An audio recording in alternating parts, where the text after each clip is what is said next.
Stress. So, yeah, I know. Perfect. Welcome. This is the Executive Committee of Manhattan Community Board One. I'm Tammy Meltzer, the chair at 6:10, calling the meeting to order. Our order of agenda, we've got a big agenda. We're hoping to be really efficient tonight. So if you've got something to say, let's hope it's 2 minutes and then we'll back around and get you again. I have received a lot of public comment and questions, unfortunately, to read out. So I will give you notification on that about the drone as well as Pier 15 in advance. So know that I'm sorry. Okay, we're gonna start with American Heart Association and Wall Street Run and Heart Walk, May 14th. Lisa Brooks is online with us. I want to mention this is an event that we know very well, but the reason why it has presented and then ended up here is for the next 5 to 7 years, depending on what's happening at Brookfield and the Battery Park City Authority resiliency programs, most of the large-scale run walks that end or begin at Brookfield will be rerouted.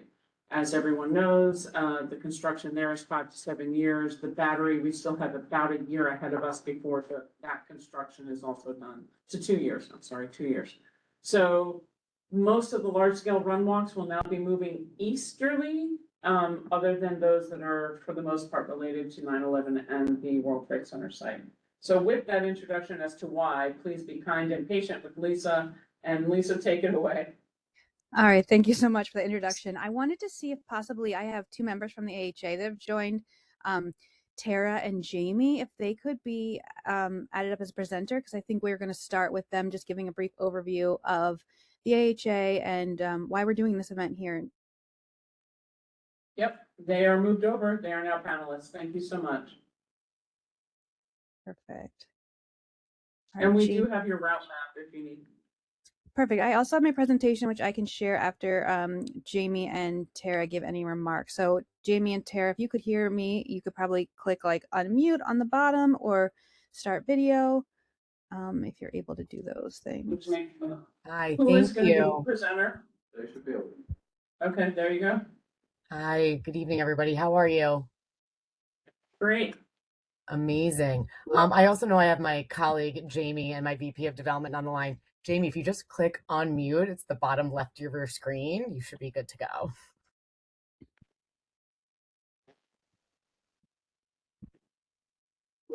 Oh, she doesn't have that option. Is it possible to maybe unmute her and bring her over? Jamie, you're talking about Jamie Racanelli? Yes. Racanelli? She's been made a presenter, so she, sorry, a panelist, so she should be fully well able to unmute herself. I'm not sure if she's on a phone. If she's on a phone, she can unmute with *6. If she's on her laptop, there should be a nice little mute button there. She's not on a phone, but I am happy to speak on her behalf. Maybe she should just log back in, but go ahead. Okay, great. Jamie, do you see it on the bottom of your screen? Okay, she's gonna try to log. Yeah, maybe sign up for that. Okay, amazing.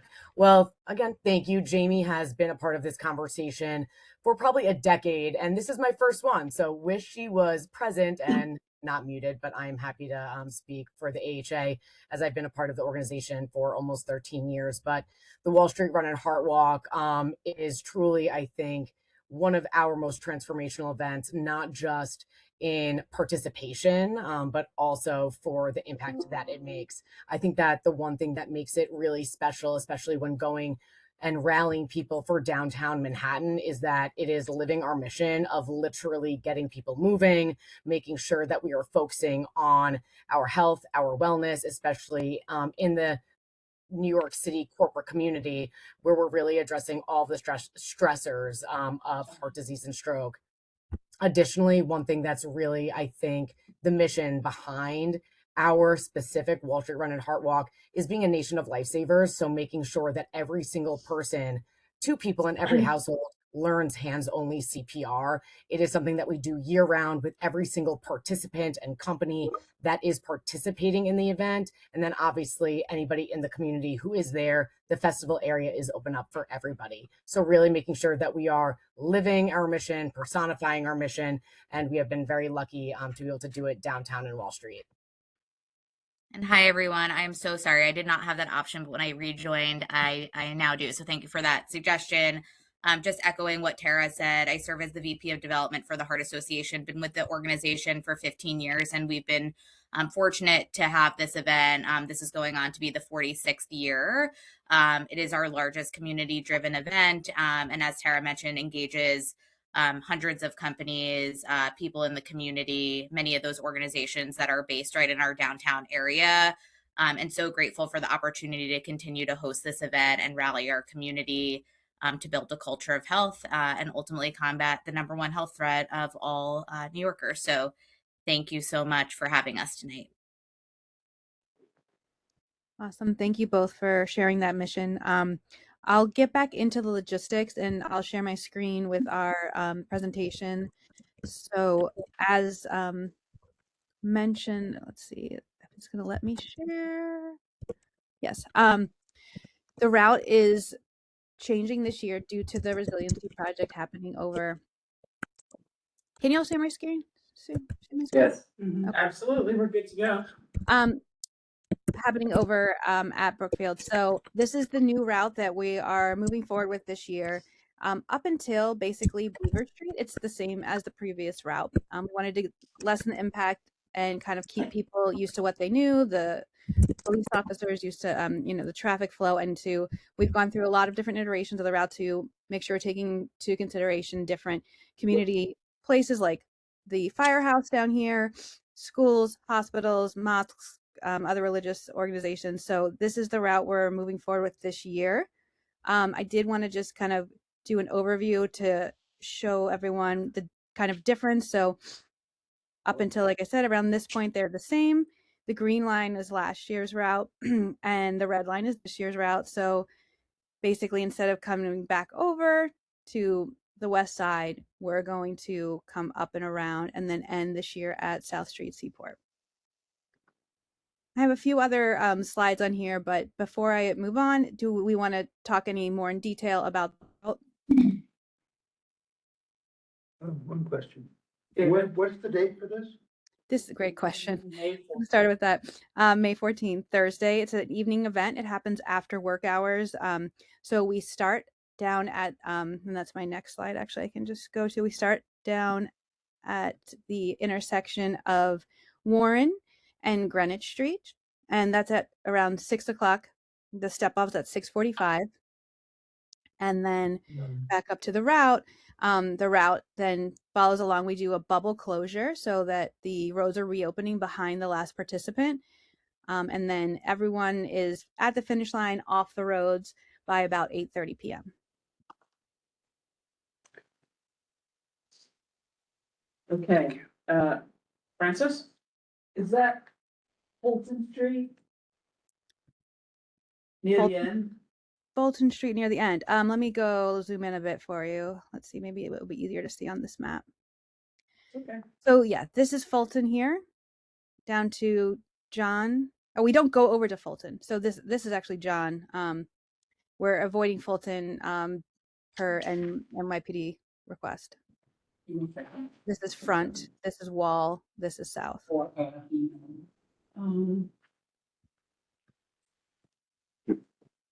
Jeff, you're next. And the festivities at the end, are they at Pier 17 or thereabouts, or where are Yep. they? That is correct. So, oops, I went too far. So we are working with South Street Seaport Entertainment as well as South Street Seaport Museum to be in this open area between their two piers. Daryl? Yeah, so thank you for your presentation tonight. On the timing, this normally takes place the third Thursday of May. So that would have been the 21st. What was you didn't want to disrupt the early Memorial Day weekend travelers this year? Or can we expect to go back to the third Thursday of May next year?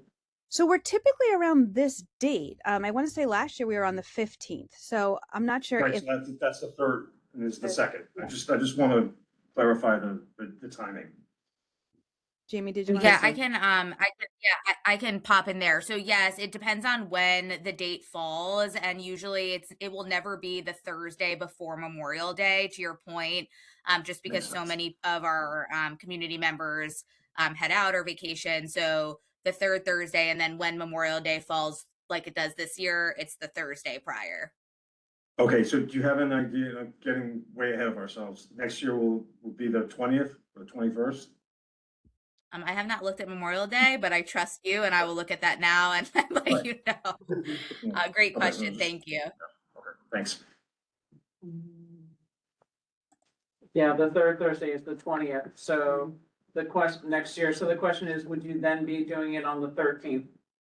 Well, Memorial Day weekend moves back, right? It's the earliest possible Yeah. time this year. Move back. Oh, that's right. And so next back for year, the- Memorial Day weekend's the 31st, which is the latest it could Yeah. be. So I would anticipate we'd be on the 20th. All right. Awesome, Thank okay, thank you. Anybody online have any questions? I see no hands. Let's get Vicky moved over. All right, do we have anybody in the public or anybody online who has any questions? And by the way, if you have not signed in, please do sign in, please, online. I did have a question. What time do they start setting up Please this? announce who you are. Oh, I'm sorry. My name is Lori Pitkus. I work as a location manager for HBO Warner Media. I'm here representing the next item on the page, which is a film shoot that we're scheduling the weekend after this event. So my question was, what time do you guys start street closures for your event? So street closures around the direct start line will start at Mhm. 5 p.m. So that's over on Chambers Warren. At the finish line, I believe we're also starting. We haven't gotten a complete approval, but it'll be that day around 4 or 5 p.m. And Okay. then, like I said, the streets will reopen, probably not at the direct finish line until closer to 9:30. But the streets along Manhattan will be reopening by 8:30 at the latest. Great. Anybody have any other questions? So the only other thing that I was lucky and fortunate enough to go on a walk around with the American Heart Association team, FDNY, sanitation. So who else was there? There were a ton of people around. And we did. DOT was a big one as well. So we did do a large walk around to have a conceptual understanding of the 24, the 25 route versus the 26 and potentially 7, 8, 9, 30 and 31 route. So just understand that. Everybody's been super receptive to feedback. So as we talk to our neighbors in the community, it's going to be really important to work on that historic Wall Street area to let the residents know who now live there that it's going to be a little bit more impactful in their zones than it used to be, as well as the area that is to the north, which is a new part of the route this year, which is, what do you call that street? I apologize. John, is it? Yeah, exactly. So those are all kind of new bulbs versus the old one, so it's a little bit more impactful on community and neighborhoods. They have made an excellent effort. Where we as a community board need to help them is we need the Old Seaport Alliance, we need every residential community board, like community association, tenants association, condo board, to share with their people and their neighbors, because it is unprecedented for the amount of tiny streets that they're having to use this year. And we need the feedback for them for next year. They've been really good partners, and they said they would take down all the, signage. This year, they've certainly a concerted effort, and that was same conversation with the 5 borough, which is 10 days before this. So we have had a resolution on this before. Candy, by chance?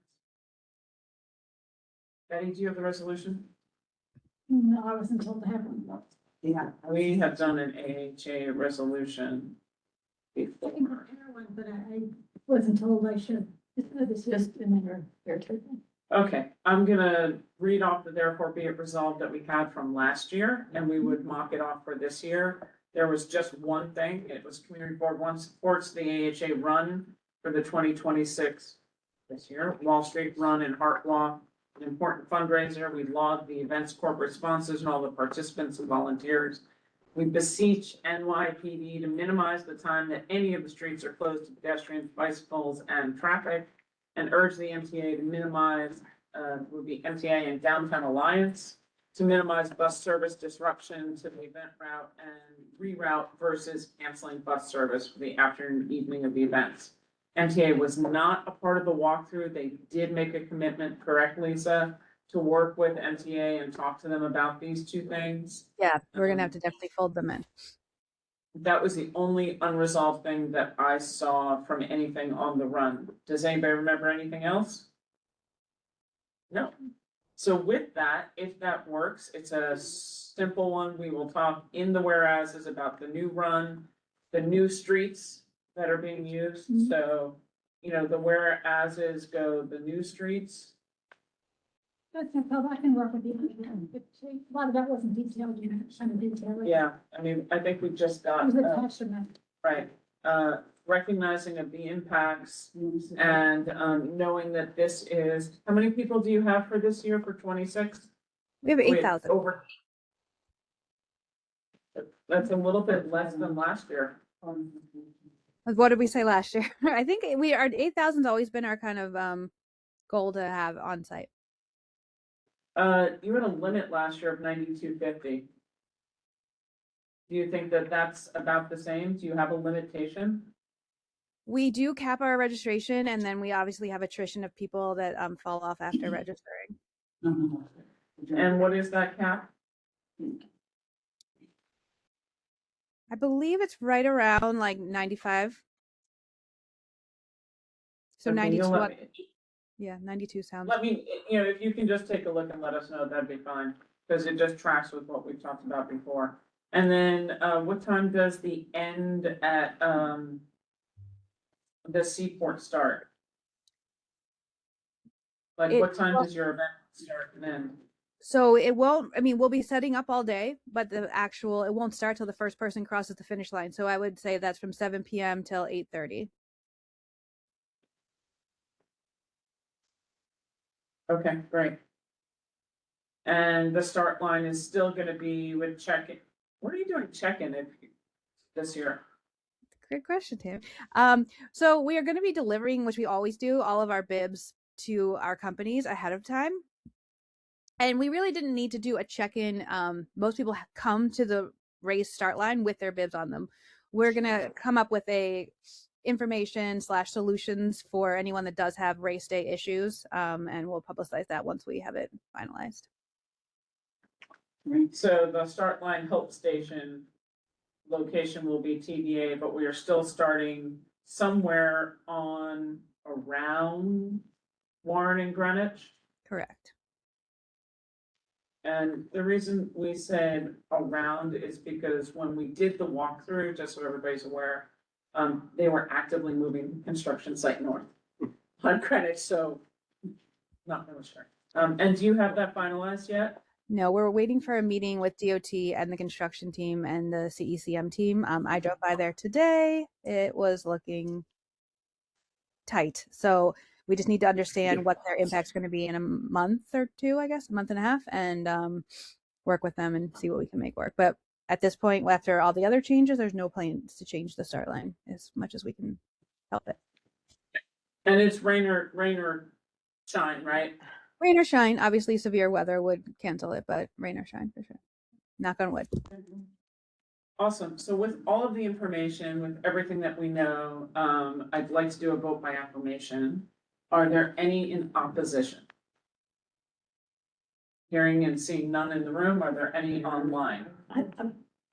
Remember, everybody has to have their camera on if you're online, so. I had a question. I had a question. I think it's too late, right? Oh, Okay. I can ask it in the next round. after we finish the vote, you can certainly ask it. It doesn't change your vote. Is there, see online, see faces? Jason and. Okay, I see Jason, perfect. And I see Andrew, those are the only two online voting, perfect. Okay, Wait, with that- sorry, I don't, how did you count me? You are online for voting, so the question is now for people.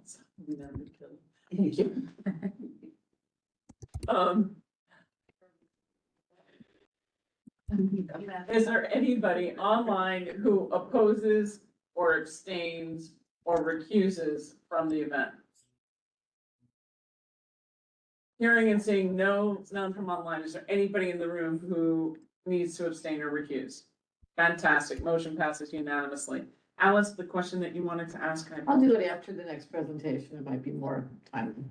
I think Lisa's gonna leave, so, if it's, Oh, so you're not having another presentation? we're about to go to that, so it's not Perfect. strictly. Okay, Lisa, can you hang on then, just in case it I applies? can hang for on, you? but I'm gonna Let's- have No, no, my it colleague. doesn't apply. Let me make it clear. Oh. I'm sorry. It doesn't apply to you. I'm happy to address it. It's about public amenities in regard to this. So just keep going. Okay, fantastic. All right, so we want to introduce Lori Pitkus, who is here with the film shoot for HBO Gilded Age. It's unusual that we have film shoots come. Usually they're not that difficult and they're one in a, but the date on this shoot happens to be, The weekend after the run. So it's Saturday, May 16th and Sunday, May 17th. I know that we'll be in an area similar to where the run has just occurred.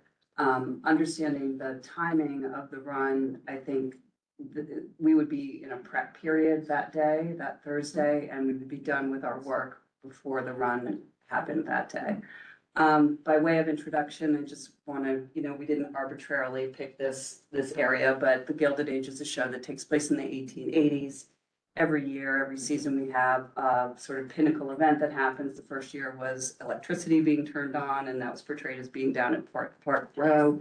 The second year was the opening of, so the Brooklyn Bridge. No, Brooklyn Bridge was the third year. The second year was the Opera Wars with the Met. Nothing we haven't planned. And this year, 1885-86, we have the Statue of Liberty and the dedication of the Statue of Liberty. So there was a celebratory parade with Grover Cleveland. Obviously, there are just limited number of spaces in Manhattan where we have buildings that look the way that that look like they're from the 1880s and have the kind of scale that we can work with. I know, we went very lo-fi because I wasn't certain that we were going to have the chance to provide media. But as all of you well know, this intersection, obviously, we know Delmonico's didn't exist there at that time, but that there was a restaurant called Delmonico's.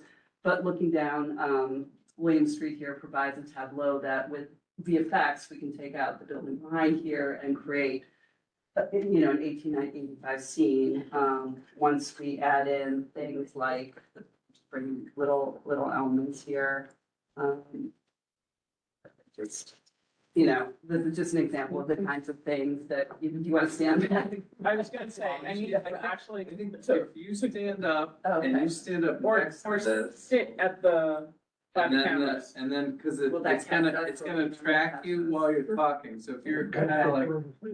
How's that? Yeah. Down, So you need to, it's down in arms. So I something know, about that's that. why I literally have. That work? have Yeah, my- that should work, yeah, speak behind. That's great. So we just presented this as an idea to give you, to show you what kind of elements we'd like Can to you bring into the area. move that way, if you don't mind. Keep talking. There you go, perfect. This is a first. Oh, the camera. It's the camera. Thank you. Oh, Good. Okay. Thank you. Thank Thanks, you. guys. Thanks for your help. So these are the kind of elements we like to bring into, where we're filming. We have our prop people provide carts of varying sizes. I think, for the Statue of Liberty parade, they're probably doing sparklers and elements that would be seen in the parade. I just wanted to show the horse and carriages because I think we might be the first show since the show The Nick that is talking about bringing horse and carriages into Manhattan for a scene. By way of explanation, I do want to say that the directive from the studio, from HBO and Warner, was to try to open up our show and actually show more of Manhattan. Because of the restrictions in general in filming in the city, we've had to shoot most of our cityscapes upstate in Troy, New York, which has been wonderful. We also shoot in Newport, Rhode Island. But the studio really gave us a directive to try to find something in the city to make it work. And the city has had a real push over the years to become more competitive with New Jersey, which has now offered tax incentives that are actually greater than the New York City tax incentives. And, we all thought what a great way to showcase, Manhattan and be able to get downtown on the big screen. So that's part of how we end up choosing these things. As all of you know, having been through film shoots before, you know, if you want to go back to the map, we can talk about street closures. Staging. And staging and the whole thing. Yeah, so I mean, as an overview, where you see the green, harder for me to, I think it's, you know, where you see the green, these are areas that will be in picture, so would be on camera at any point. I will say I had a preview meeting with Zach and with Tammy, and Tammy rightfully brought up concerns about not having a way to get north of town. So we revised the way we're thinking about planning the parade, and I think that we can do an intermittent street closure on Beaver as opposed to a full closure. We are talking about doing a full closure on South William at Broad Street. And where you see the 3 yellow dots over by Hanover Square, the 2 lower dots would be where we would stage our horse and carriages, which come on big trailers and need a protected space. We can give you a laser pointer if you want to point.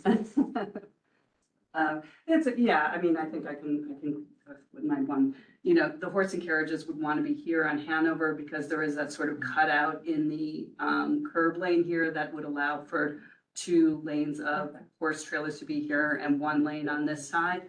The key element here to bring the horse and carriages here is that we can't have any traffic, you know, intervening there. Once the horses are out of the trailers, there's really nowhere for them to go.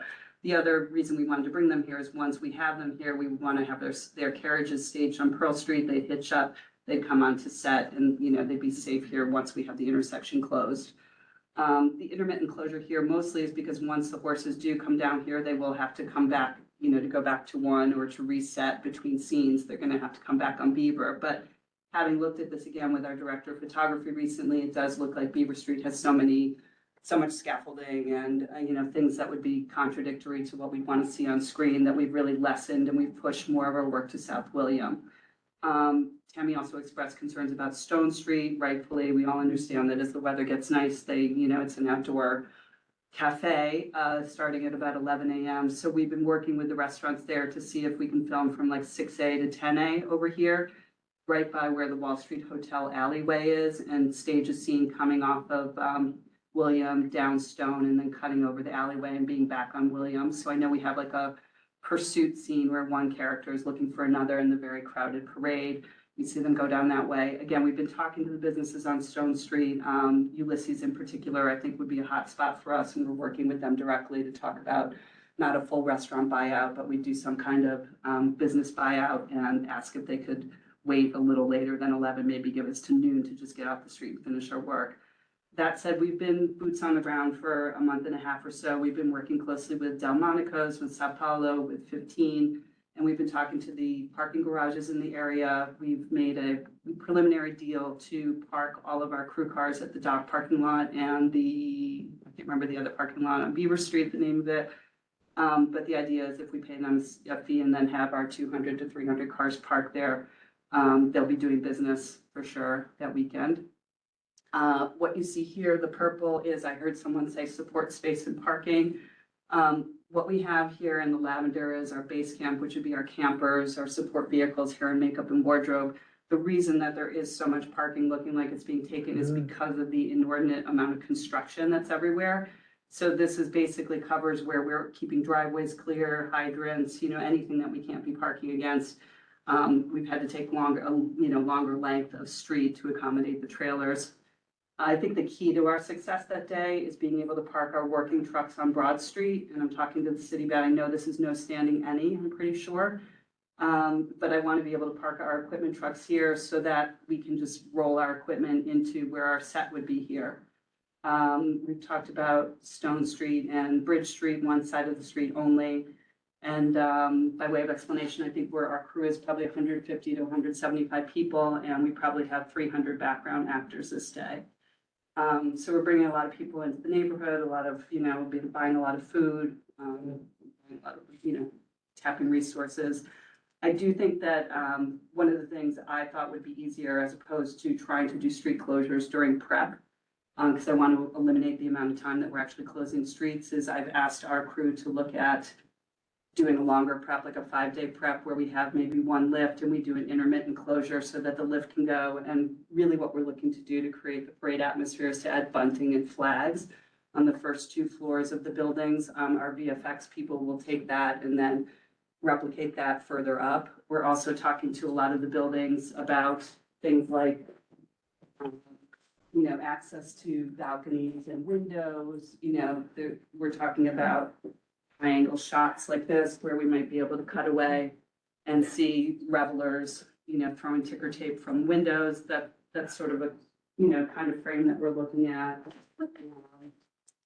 20 Exchange Place also because, gives us a pretty good palette, and a place where we can stage scenes. So we're also looking north up that way. See what else.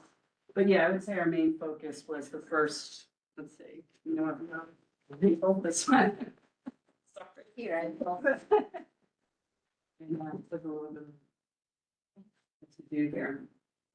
I would say this is really the hero frame, that's what we're really looking to establish in terms of like the broad expanse of showing the parade, and then this would be the reverse, looking back up from William. So that's the general gist. I'm sure you do have a lot of questions, so I'd love to open it up and hear what your concerns may be, because in my experience, I've done this for a long time. I've been a location manager for a million years, and probably the last time I was in front of Community Board 1 was for the Born Ultimatum that we shot on South Street. And unfortunately, we were on the heels of a movie called I Am Legend, and so in a very difficult situation where the mayor's office had promised so we could shoot a big chase scene down there, and before I knew it, I found out another movie was down there, and I sort of lost my mind. But I really wanted to come to the community board meeting because in my experience, the only way that I can, foretell what your concerns are is by being here and listening to what you guys are worried about and what building concerns you have. And I've tried to vet events as well as possible through Tammy and Zach. We've also reached out to the Downtown Alliance. Obviously, we work with the Mayor's Office of Film. And we'd love to hear what your concerns are. I'm gonna go Alice and then Betty, and then Pat. Is this Mother's Day or no? Ooh, that's a good It's the week, question. it's the week right after Mother's Day. Yeah. Okay, I just was curious. I was like, It's- thank no, you. That's a good, because it's funny, as a mother, I didn't even think of that. It's the same time as Taste of Tribeca on the west side. Okay, so I was just curious, I have to be a fan of the show. When movies come into any of our neighborhoods, particularly something like this, which is, really impactful and large, is there something that you have considered as a, as a contribution to the community in terms of a public amenity? Whether it's a give to a conservancy or a friends group, for example, like at Hanover Square. I can't quite remember No, all the names of the 100%, park. and that's why we come to these meetings. Yeah. I would love to get any kind of, recommendations from you guys. I mean, we're shooting up in Hamilton Heights right now, and we're making contributions to a block community, association and a beautification project up there. And yes, absolutely, it's something we budget for. I'd like to recommend that our board consider what those things might be in this particular community. I can only think right now of Hanover, Stone Street. I don't know what the needs are. I'm sure you may know. Elizabeth Street Guard, not, Oh, no, Hanover, it's not Elizabeth Street, the Queen. Hanover Square. is what I'm thinking Right. about. The Queen's house. Yeah. Anyway, my point is to make a list for the Yeah, group. yeah. And that you would honor some sort of, substantial contribution as best you could do, because it seems like a wonderful way to make good on. Yeah, and honestly, I think I'd like the image of, we come in, obviously, everybody knows we have a budget, we roll in giant trucks and tons of people and tons of food. So clearly, we have money to make donations, so yes, we'd love to Thank do you, that. that's great. Well, so there you go. Betty? Well, actually, mine is actually more for Zach.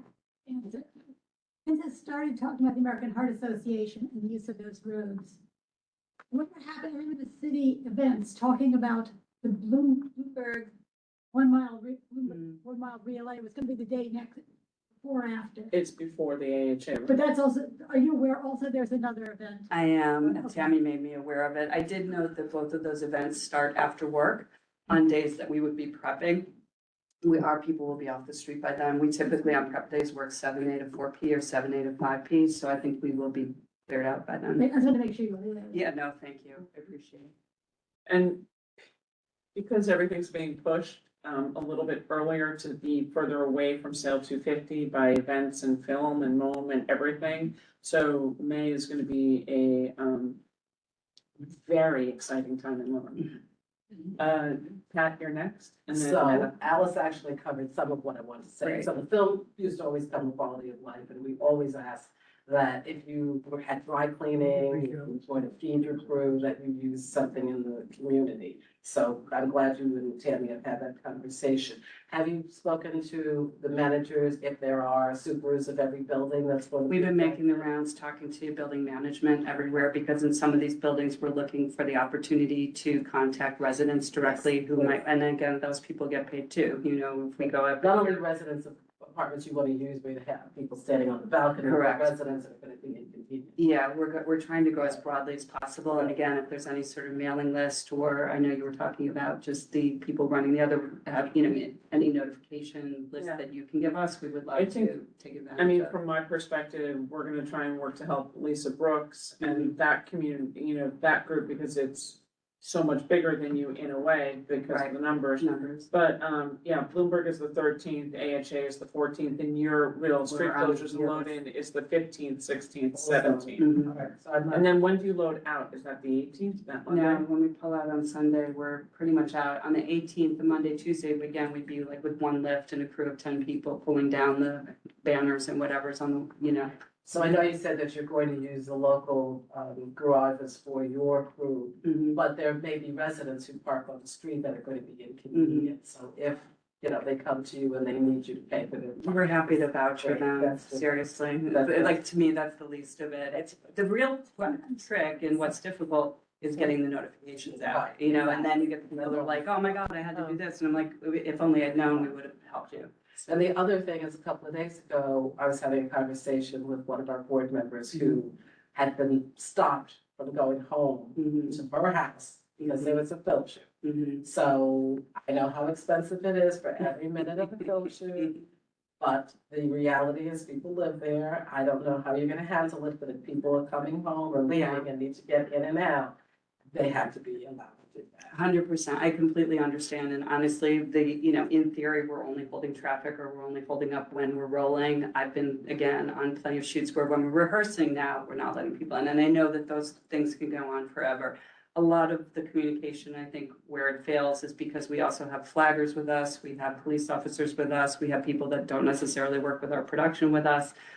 So, you know, obviously we need to educate them too and, you know, let them know that we can't take a hard line, particularly if someone is, you know, in a wheelchair, like we have all Not sorts of. just, I mean, just walking. No, I know, just walking and I get it. But, and the final thing is, of course, lighting and generators. Mhm. It will drive people crazy, you know that. Correct. And I will tell you, we're doing our technical scout on Wednesday. It is a day shoot. I really don't think we're talking about a lot of bright lighting. You know, we're not doing a night shoot here. I do think we're talking about camera cranes, however, and those camera cranes do take up space. The generator, the bulk of the generator stuff, I think would be on Broad Street, back where I'm trying to have the trucks park, not so much in the smaller streets. But again, after the technical scout, I can present a revised map that would show a more specific parking zone as opposed to these kind of broad. You know, just because Broad we're stroke. with tons of I know, construction, yeah. with tons of inconvenience. No, Water Street is a mess. Yes, yes, it is. Thank you. Some people are sensitive Yeah, and irritable. No, we're the kind of people who walk around and talk to the construction people and say, hey, when is this done? And they look and they go, 2030. So we're aware. I think what gets people Mhm. who are mostly recently have children or Mhm. families who have moved in is if you provide some sort of program Mhm. that teaches them, one, about the history of, you know, where the show was, two, or give them a tour of how Mhm. films are actually made, like get 5 kids or 6 kids and Right, say, "Oh, right, this is what right. the actors are, this is, I think that would get them. I think that's the kind of, like, listen, love to do those kinds of things, and we do them typically in places where we're filming for a longer period of time, because then we have time to get, you know, form a group. This, I'm a little concerned about being so quick, I think we're gonna be really set to task to finish our shoot days every day, which is not to say, and typically I would even do these myself, or someone like Ramon or someone else in my department would be happy to take people around. And, you know, we have a very, I will say honestly, having done this for many, many years, The Gilded Age is the best show I've ever worked on. I'm working with a lot of, first of all, it's all Broadway actors, it's all New Yorkers, it's seasoned people who've been doing these jobs for years. We do know how things are supposed to work. We understand what it's like to come into a community. We are kind of shocked that we've been allowed to even entertain this whole thing. I mean, when we approach the mayor's office, you know, every year they come to us and say, how can we never shoot in New York? And we're like, well, because we can't do what we want, you know, not what we want, what we need to do, you know, to portray this thing. We can't shoot whole scenes without horse and carriages. I mean, one of the things we do in Troy that we won't do here is we take down we have embossed rubber stamped fake cobblestone mats that we put down everywhere, and then we put dirt on top of them. Obviously, we're not doing that here in New York.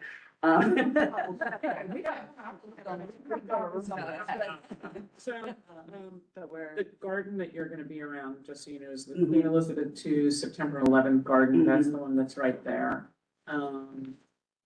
In the financial district, so that's at the 11 Hanover Square, you'll be right there. Yep. So, if you can connect with Zach, we can connect you with people who help. The garden actually is in need of some repair, so Mhm. I'm sure, tread lightly with your film crew when you're over there, because I think it's in your zone of where you're gonna be, and then make sure that, you leave it better than you Is can. there a specific park manager that's assigned to that park? Is there We'll find you someone? one. Okay, that would be great. I'll find you, yeah. Okay. Sir, Or you're gonna feature, Gustav Eichel. please introduce yourself. I'm Seth Laner with the Port Authority, we'll Oh, talk a little bit. Are you gonna feature Eichel the way you guys featured Emily Robles? No, I would say, I know, sorry, I've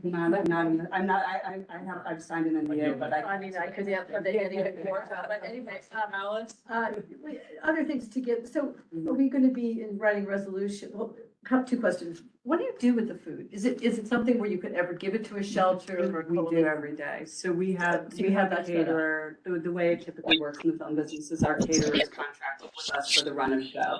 So the reason we get good deals, you know, is we are consistent, we use the same caterer the whole time. Anytime like after breakfast, we wrap up all the food, we're typically looking at, and you know, we used to go to Bowery Mission all the time. We're always looking for a church or a firehouse. Because we have several in the If neighborhood. you have places that you want to recommend, everything we donate gets wrapped up and goes. Well, Zach, can you follow up? That would be, I think, great, because we do have a filter. And then we also, I mean, I don't know what we're talking about in terms of numbers. I mean, what you feel a neighborhood should get, but there are many places that come to mind. I mean, there's many not-for-profits that Mhm. support exactly what you're doing, which is Mhm. the history of New York. Right. Culture Now. Which we love, Lower yeah. Manhattan, Mhm. Forgotten the name, that just did that wonderful immigration award. There are several, you know, the documentary film center we have, DCTV. So we have a lot of wonderful struggling not-for-profits. So I just don't know, you know, it's a wonderful thing and it's Yeah, I very mean, gracious. I'll be but- honest with you, you know, a movie budget is just like any, it's a big pie that's divided into a certain number of pieces. And I have a chunk of change that I know I can dedicate to this. And I think once I've gone and made deals with Delmonico's, for instance, not the easiest deal to make.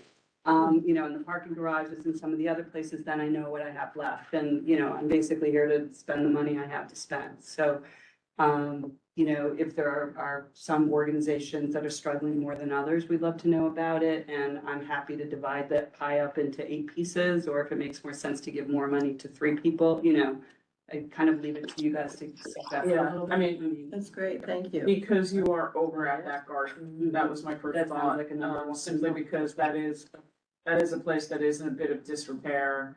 And Yeah. Can we use some love? it could, Yeah. we love for our public spaces. Well, we do too, so.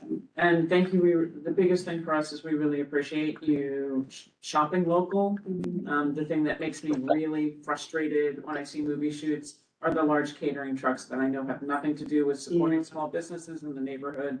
And so And unfortunately, that's nothing I can do anything about on the shoot, because again, those caterers are trained to, be up at 3:30 in the morning to be serving breakfast to 60 people and then 80 people. And so it's hard for us to do that. I will say on the prep days though, everything is local. So egg sandwiches and all the prep crews, everything will be bought within, a 4-block radius of where we are. So that's what it is. It's 100%. only on filming days that we end up That we with have the outside caterers. Correct. Okay. Yeah, prep and wrap days, we all. Does anybody have any other questions? Anybody online have any questions? Okay. Is there a phone number that in case there's an issue that day with anyone? Yes, yes, we will give you our number, and that will be posted on the parking signs also, so anybody who has an issue or question about the parking will have that number available. Our street signs, as you also have seen many, many times, will go up with the list of streets where parking is restricted. And What we would love, even though it's a weekend, is I would really appreciate if you can give us like a fact sheet. Yeah. Your load-in days, your filming days. I meant to today to have this up, but we're again a little bit, I think Emergency. after my tech scout, I'll know more and I'll be able to. get more. Emergency phone numbers, et cetera. And what we'd like to do is get that into the hands of the Downtown Alliance. Right.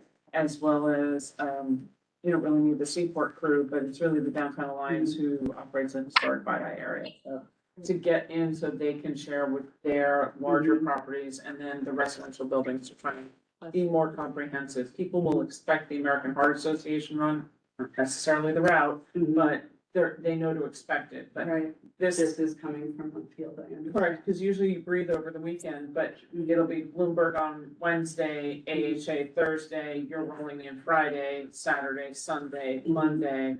And I don't remember what's coming from citywide events for the following days, and that doesn't include any of the street production shutdowns for any of the large venues in that zone as well. Mhm. Because there are venues, not immediately, but like 55 Wall and other places. Right.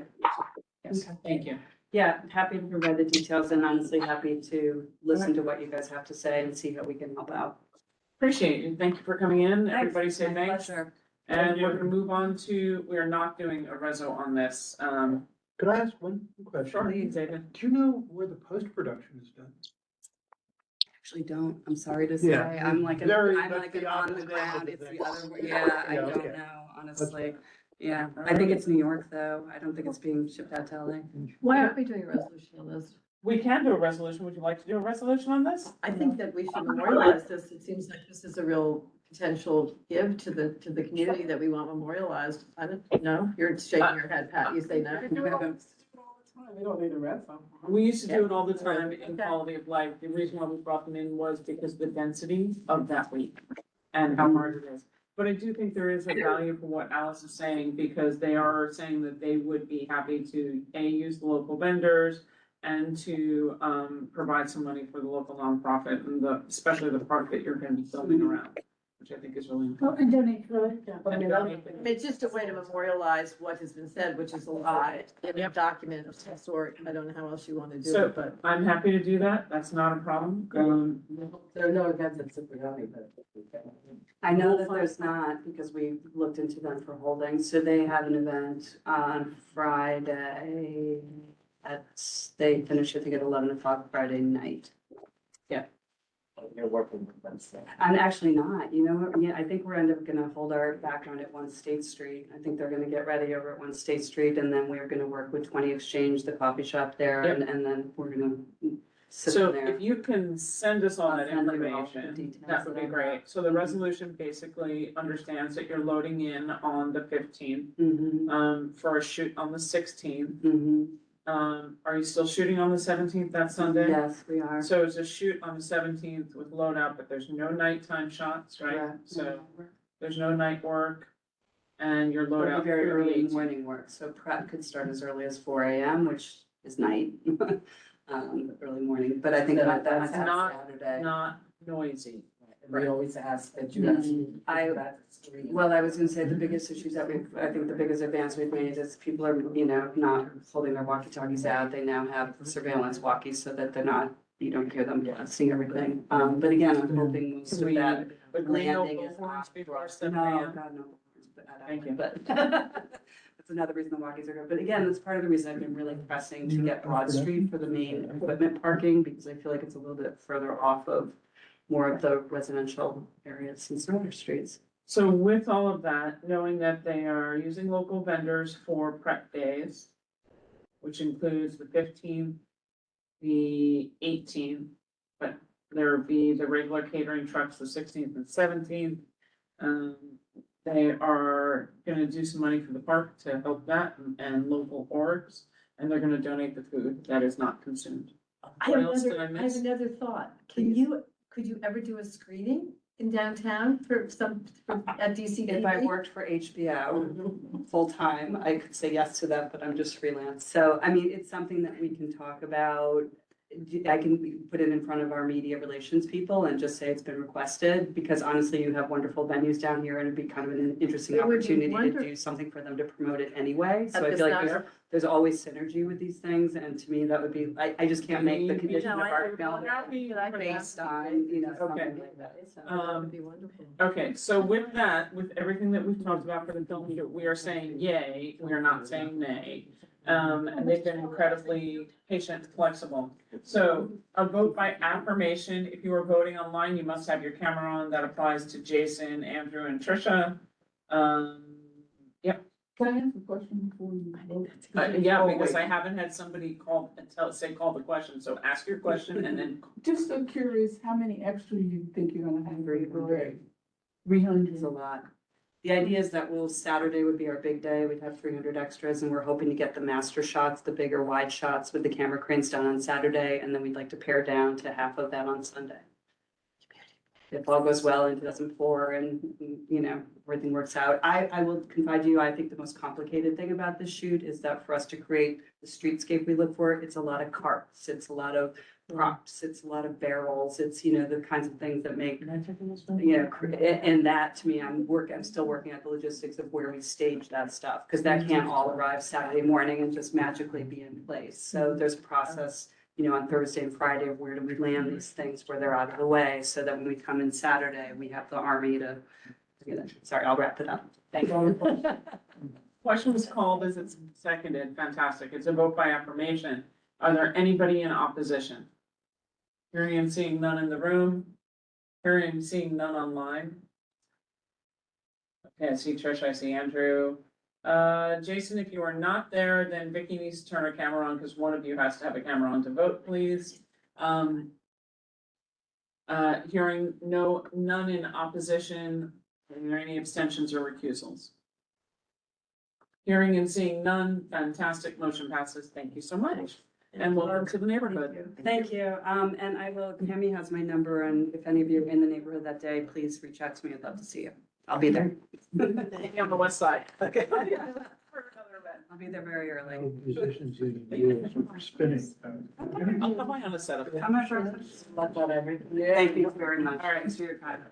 Thank you, everybody. Let's move on. Let's welcome the team, and I will call them the team from EDC, who's been so much a part of us. So Tara, Gustavo, and Max, if you don't mind, coming to introduce yourselves, join us at the table so everybody can meet you. And do I have the team? Yeah. Anybody, Don Loyola is online, I think, and Don should have his camera on. All right. Hi, everyone. I know many of you, but if you don't know me, I'm Tara Das. I'm with our Government and Community Relations team at EDC. I work with all of our transportation waterfront projects. Hey, everyone. First time at CV1. Very excited to talk about today's topic. Gustavo Moran. I'm an asset manager in EDC's asset management division, overseeing a lot of the Dock NYC sites and other waterfront property. So what we're here to talk about today is Pier 15. Previously, it had been under a contract lease. Sorry, I only do have a lease with Hornblower. That Hornblower lease is coming up to an end, and so we are here to talk about what that transition plan is for Pier 15. We're going to be absorbing that into the Dock NYC portfolio, which will explain the reasons for that, as well as what that means operationally for this, especially given the very busy summer along the waterfront we have ahead of us with FIFA and Sail 250. Tara, just a little louder, please. Oh, sorry. Be louder. All right. All right, next slide, please. Oh, that's me. Never mind. There you go. Great. Great. So just want to first start off with a bit of an overview at Pier 15. So as Tara mentioned, the site is currently leased to Hornblower. That includes the bird sites and the Maritime Pavilion right at the front. They had a lease since 2013, and it's coming to an end at the end of May, so in a couple of months.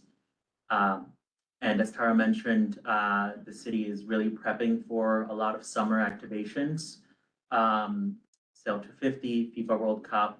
And then in order for us to really ensure that the site is readily available for those two activations, we are going to roll this site into the Dock NYC program, which was competitively procured. It is operated. Say that again, missed it. Competitively procured, Who procured? EDC, procured in 2019. Thank you. Our operator is Billy B Marina Services, but you and I know them by Dock NYC. And they do manage other sites across the New York City waterfront. Just a little bit of background on Dock NYC. They are going to include this site as part of their operating agreement. And again, we'll make the bird sites available for Sail to 50 activations in particular. And so we just want to get ahead of this summer and make sure, again, that Pier 15 is available for those tall ships visiting us. Again, a little bit of background here. As you can see, we are aiming to include the bird space, both on the north and south side that you see in blue.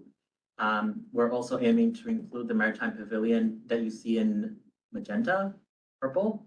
And so we'll talk a little bit more about what activation at that pavilion looks like. Want to also call out that the waterfront, the Watermark Cafe is in the area on the offshore side of the pier. They occupy that cafe with a little bit of space on the outside. So those, the orange and the yellow are part of their lease area. And another addition that I would like to add is that this pier, both the ground floor and the upper deck are open to the public. And with that, next slide. Okay. We'll get into that. Yeah, there's so many questions on that alone. I'm getting right fast enough, but I don't want to interrupt you. Yeah, just want to spend a moment to talk about Dock NYC overall, and for anyone who isn't familiar. So Dock NYC is a citywide program for public berthing space. There's a limited amount of public berthing in the city. And so as part of EDC's efforts to really support all the maritime activity that we have throughout the city, we launched this program back in 2019, so that there's one systemic way of for anyone who needs public berthing space. This is a lot easier instead of, let's say there's a historic ship that's coming into New York City and needs to find an area to dock and start having programming. Instead of going pier by pier, figuring that out, they go through Dock NYC, and it's a much easier way to identify what are the needs and where is the best placement for this. So these are all the sites you'll see around Manhattan, Brooklyn, and Staten Island. We see all types of vessels going through all of these areas, excursion vessels, recreational vessels, historic military tall ships, industrial maritime, offshore wind, tug and barge, emergency operations. So really it runs the gamut. Obviously there's certain areas that are probably better suited for recreational versus offshore wind, and we use Dock NYC as a ways to figure out where is the best place for all of that. So the benefit of having Pier 15 as part of this citywide initiative is it's no longer just one pier that kind of functions on its own. It's part of our overall process here. And so when, let's say, we have a program like this coming summer where we're going to be seeing lots of historical ships throughout, it's going to require a lot of operational diligence. It's going to require a lot of coordination between the entire harbor. And so having Pier 15 as part of Dock NYC is going to make it not just easier for the ships coming in, but also having the city be a major player here to be able to coordinate all of those needs. I think one thing to note is that this is an operating agreement. And so what that means is that there's a much shorter leash when it comes to kind of the city having some oversight over this. Versus if it's leased out, there's another operator there, they're doing what they want. But there's a little bit less, I would say, like dynamism between the city and the operations here. So when it comes to looking forward to having Pier 15 be a part of it, we can certainly integrate the policies that we have across Dock NYC, which we're moving forward to being as community responsive as possible, and have that apply to Pier 15. So just a little bit about Dock NYC programming. As I mentioned, there's a variety of things here. One of offshore wind vessels, for example. We also want to make sure that there's community programming as part of Dock NYC. Historically, there have been, Dock NYC has participated in maritime career fairs. There have been historic ships, different types of community sailing programs. We know there's always more room to grow in terms of making this a lot more publicly accessible, making sure our communications about this are stronger, and are really looking forward to seeing a lot more of this type of activity here. Don LaLoya is online, not to present with us, but is a key partner here and has been really important to work with, and has been really helpful in making sure that we are moving in a direction that continues to be a lot more responsive. And so we definitely want to make sure that there's community programming at Pier 15 from the maritime side, as well as just the public space overall. So again, as I mentioned, looking towards at least this summer, our plan is to come back next month to be able to talk a little bit more about the exact activations. But generally, we're looking at Sail 250, obviously, in this coming summer, but various harbor tours happening here. We recognize that right now, this is what it looks like. And as you know, we've had discussions with Tammy on this, it's wrapped around with the Port Blowers advertisement. Full billboards obscuring the public space. Exactly. And we want to make sure that that's not the case, and that it's very clear that not only is the public space something for the public, but also that this is a site that has other opportunities beyond it just being a green space. We're interested in looking into how we can activate the Maritime Pavilion for community events as well. And so definitely want to continue the conversation with you all in terms of what are those opportunities. We also recognize that third-party ticket vendors has been a huge issue across multiple sites, including this one. We are making it very clear through this agreement that third-party ticket vendors is not allowed, and there are penalties related to that kind of activity. There is going to be a designated vending area. We want to make sure that our signage makes it clear that for anyone who wants to purchase a ticket for the commercial vessels or whatever that is, there's a designated area for that. But that is not happening in the area along the Esplanade, and it's not interfering with people wanting to access the viewpoints or whatever that is that they want to get out of here. So in the shorter term, we're definitely in the process of figuring out these activations for the summer. We'd love to come back next month to talk a little bit more specifically about that. And in parallel, want to also be thinking through what is that community programming like at the pavilion. We'd love to hear your ideas tonight, and then also, want to move forward with removing that wraparound advertisement and making sure that this feels less like a commercial privatized area and more of something that is for the community as well as the maritime community. And the longer term, meaning like it's an overarching plan, but something that we are focused on this year is also sustainability study for the entire Dock NYC portfolio. And that's another benefit of having this pier be integrated into the Dock NYC portfolio, is that we can start to think holistically around all of our piers and how we can start to transition the vessels towards sustainable means by providing the infrastructure at these sites. You know, obviously there's that chicken and egg component around sustainability where we need the private sector to move, but we also need to be able to provide the resources to make it so that they can move. And so the study is going to involve looking at the full slew of sites at Dock NYC to figure out what makes sense to bring to what areas. Is it, you know, sustainable diesel? Is it electric charging for tugboats? And what is the phasing? What is the location for that? So as that materializes, we certainly want to come back and share the findings of that. That will probably be closer to later this year. Ready for questions? Of course. I'm gonna ask a couple first to set some precedents. Yeah. Can you explain why, for a public asset like this, there's no RFP process? Sure. So originally, And how long is this agreement for? Not- Yeah. And can you go back and put the map up? so the original or the previous lease with Hornblower was done through a competitive procurement, an RFP just for this site. That was done in 2011, I want to say. And was done just to activate this one here.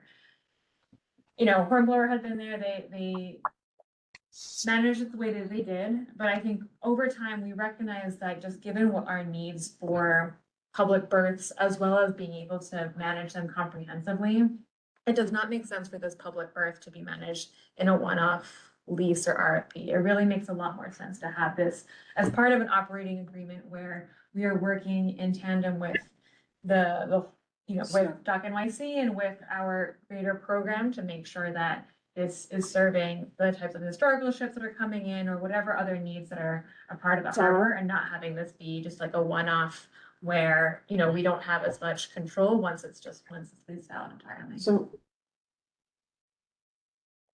Well, I can agree to disagree with you on that. I agree, perhaps not Hornblower, but why wasn't, what I don't see anything every time you mention the word historic, is there's no conversation about, let's say, the South Street Seaport Museum at all. They used to manage all of the piers over here before EDC removed them from the dialogue.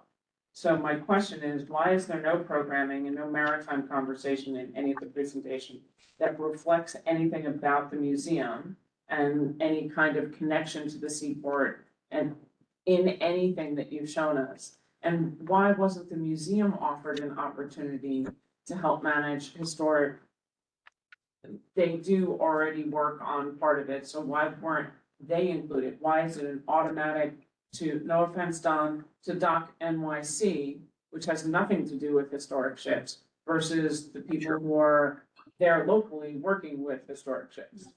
And I apologize for maybe overemphasizing historic ships. That's definitely one use here. It will not be exclusive. And to that point, though, you know, I will say there is a limited number of public berths in New York City, and has been something that has been really challenging, especially as we try to support our maritime community to meet the goals where the city is going. I hear you on the needs of the Seaport Museum and making sure that this is connecting to the Seaport community. And we want to make sure that there are those connections, but the reality is there's also going to be needs for other types of activations here. So Can you as talk we more about those? Yeah. The reality is, the Seaport Museum has vessels that it cannot keep here That's because right. there is no room for them anymore. Thank you. And Yeah. this particularly, Historic. this is supposed to have historic boats at it. I have lots of concerns about the presentation as we've seen it tonight. I need to say one about the RFP, because I think that this asset should have had a public RFP. So how long is the contract that you're giving Dock NYC for Pier 15? I thought it was being done only on an emergency basis, was what I understood, so that it wouldn't be fallow for sale 250. That's not exactly what I'm hearing tonight. What I'm hearing is it's being given to them. So is that part of a larger contract? How does that compare to the last contract? Why was there no open RFP process for this particular one? And then secondly, I'm hearing rumors that and I'm just gonna put it straight, every time you're talking about activations, that the John F. Kennedy Staten Island ferry boat, which is a 6-story nightclub, restaurant and bar, is potentially one of the opportunities to be here at Pier 15, which is something I highly doubt the community would support greatly, considering that the noise complaints we got from Hornblower reflected both the Brooklyn side and the Manhattan side. So, I mean, I'm looking to know that you reported less than 30 days ago that that particular boat is looking for new berthing in Manhattan for 6 months a year. Is that what you're talking about for berthing activations at Pier 15? Not the sole, but it's one of them. And we've, So- that's part of who we'd like to talk about with you That next time in actually April. violates the zoning to put that boat at this pier, because this pier in specific, and that's why I'm asking very specifically about it, this pier and the zoning and everything that goes with it has, there's a waterfront initiative that you're supposed to be able to have for views. You're putting a 6-story building on the pier, because that's pretty much what the boat becomes. But it's supposed to have views, cross river views, positive, from Esplanade through to actually Pier 17, whether you like it or not, immaterial. But putting a boat of that size, stature, density does not actually work with the zoning of what it's supposed to be. Yeah, I would just like to clarify here, I can answer your question about the RFP and the contract, but on the JFK vessel, we have conversations with them about looking to do summer berthing here alongside the seaport. This is not a 6-month thing. This is a couple of weeks. That's what we've initially discussed with this vessel. We are stewards of waterfront space and would only look to berth this vessel or other types of vessels for short periods of time. I would also just like to share that per New York State Department of Environmental Conservation, the vessel can't stay for longer than 180 days. It is not something we're looking to do. So that's what I would like That's to 6 share months. on the 180 JFK. days is 6 months, and We're that's what it said. Yeah, but We're we're not- not heading in that But the direction. other thing is, the old RFP, there was a whole thing about overnight berthing. And that was a whole different aspect and under a different, category that was not allowed actually without special permit. Is that changing? What we don't understand is, well, we understand what the RFP was Mhm. and what the rules and regs were for Pier 15. This sounds like there's gonna be very different rules and regs under the new operator, and there's no information on what or how or why. Yes, the pavilion was always supposed to be part of the public's domain. It has never been part of the public's domain. Right? The signage was not supposed to be there. It's always been there. Garbage. Right? I mean, there's so many things, so. Yep. I'm looking for more information that you can give us before it comes out, Absolutely. and I'm not hearing it. I'm very concerned about the John F. Kennedy, because I don't know anybody in this community, nor in the Brooklyn ones who complained about the noise. So why that would be a good location for this, Mhm. which is 6 stories It's huge.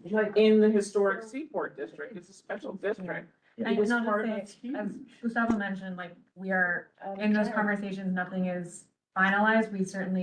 We want to make sure that we came to the community board to talk about where we are right now, what we're looking at, and want to come back next month to be able to continue this. So I'd it's like- not to say What, that. I'd like to- what, John- what are the, David's next. What are the rules that are going to be in place that are different from Hornblower, that we know from the RFP that was public? We know nothing about what you're changing in the historic district. And this is a this is not the same as the Brookfield Pier. It's not the same as 36 or any of the other places that Don operates. This is in the historic Seaport District, and there's zoning things and there's public promises that have been made to this community. On the contract side of things, we had it in our slides that Dock NYC was first procured in 2013. and we did another procurement in 2019. So Dr. Nassif, Billy Bay Marina Services has been our operator since 2020. Not at this here. No, well, because there has been a lease with Hornblower since 2011. And so there is that distinction of, we had Dr. MyCP an operating agreement after Hornblower. Hornblower's lease came online. And Hornblower's lease I was not at EDC during that time, and have read the ULURP and understand that the pavilion was meant to be for public space. And as part of that transition from a lease to Hornblower to an operating agreement with Doc and MyC, we're aiming to, again, fulfill what the ULURP resolutions have said of providing, again, the pavilion space to be open to the public, putting up signage that makes it clear that both the upper and lower decks are for public space and public use. So And what those about the two things. neighborhood context? The ULURP and everything that's about it includes, beyond the programming that it's supposed to be, and the relationship of the Maritime Pavilion to the Esplanade and the waterfront. It's supposed to be enhanced public access to the water, right? The variety of different vessels, but how it is supposed to be contextual to the neighborhood. And how does a 6-story tall Staten Island ferry provide context to the neighborhood? On the public space, again, if the transition over to Doc NYC just would include the bird space, north and south side that you saw in blue in the map. So that space is the only thing as part of the Maritime Pavilion for ticketing that will go as part of the operating agreement to Doc NYC. Doc NYC can only manage waterfront related bird space. And again, the pier remains open to the public. On the JFK side of things, as we said, we're just having conversations with them. They are happy to come and speak with you all just to share their perspective as good neighbors. The other thing I will share about the JFK ferry that I think we've all seen in the news is they've had a Tommy Hilfiger fashion event over at Pier 17, I think 2-3 years ago. So they understand the context of the South Street Seaport. And you know, to your point about No. Gustavo, I'm gonna stop you there. There's a very large difference between a one-off fashion show on Pier 17 than the historic Seaport District and the uses at 15 and 16 and the different businesses. I mean, I'm looking to understand, your map doesn't show necessarily the permanent berthings, that, you know, the footings that we were told before. When I look at compared to the RFP that used to be from the other map, it's very different on how many boats. It's concerning to me that, you know, it was broken up before into different sections. You know, you have your own RFP, you can see what it looked like, and this is not. Okay. And David, I'm gonna let David go. Just a couple points on John F. Kennedy. First of all, gonna have a lot more people competing for that space in the summer than in the winter. The Kennedy is an enclosed vessel. Think about that for scheduling. 2, where on 15, assuming it gets here, and that's an assumption I'm not happy to make, which side of the pier is going to be on? So in our discussions with the JFK ferry, we understand that blocking the views of the bridge and into the harbor is a challenge. So in our discussions, that's what we've mentioned. And so in our discussions, we would have them in the inshore of the pier, again, not to block any of the views. to On the the north bridge. side or south side? South Okay, that's gonna pose a problem, because it's not only tall, it's long, and it's real wide. And you have vessels operated by the South Street Seaport Museum operating off of Pier 16, and they have to be able to turn around. Okay, and you've got something easily 4 times as wide as anything else that's ever been on that pier. And if And you're I using- have been on that using boat. For a pilot, the 3-week stint as a pilot for them, I don't think that that's actually, I think, again, this goes back to where's the public input? Why isn't there an RFP for this space? And why this is not the same as anything else. This is the historic district. There's a ULURP on it, there's zoning, it's a very different space. It's like saying, well, you know what? Canal Street looks exactly like 8th Avenue. And I would say, just in terms of maritime operations, you have an operating pier adjacent to 15. I think it's incumbent on you to talk with the vessel masters that are operating off 16 about what you want to put on 15. I think that's law. I can't quote it, but I don't think you can impinge on what someone else is doing on the next pier.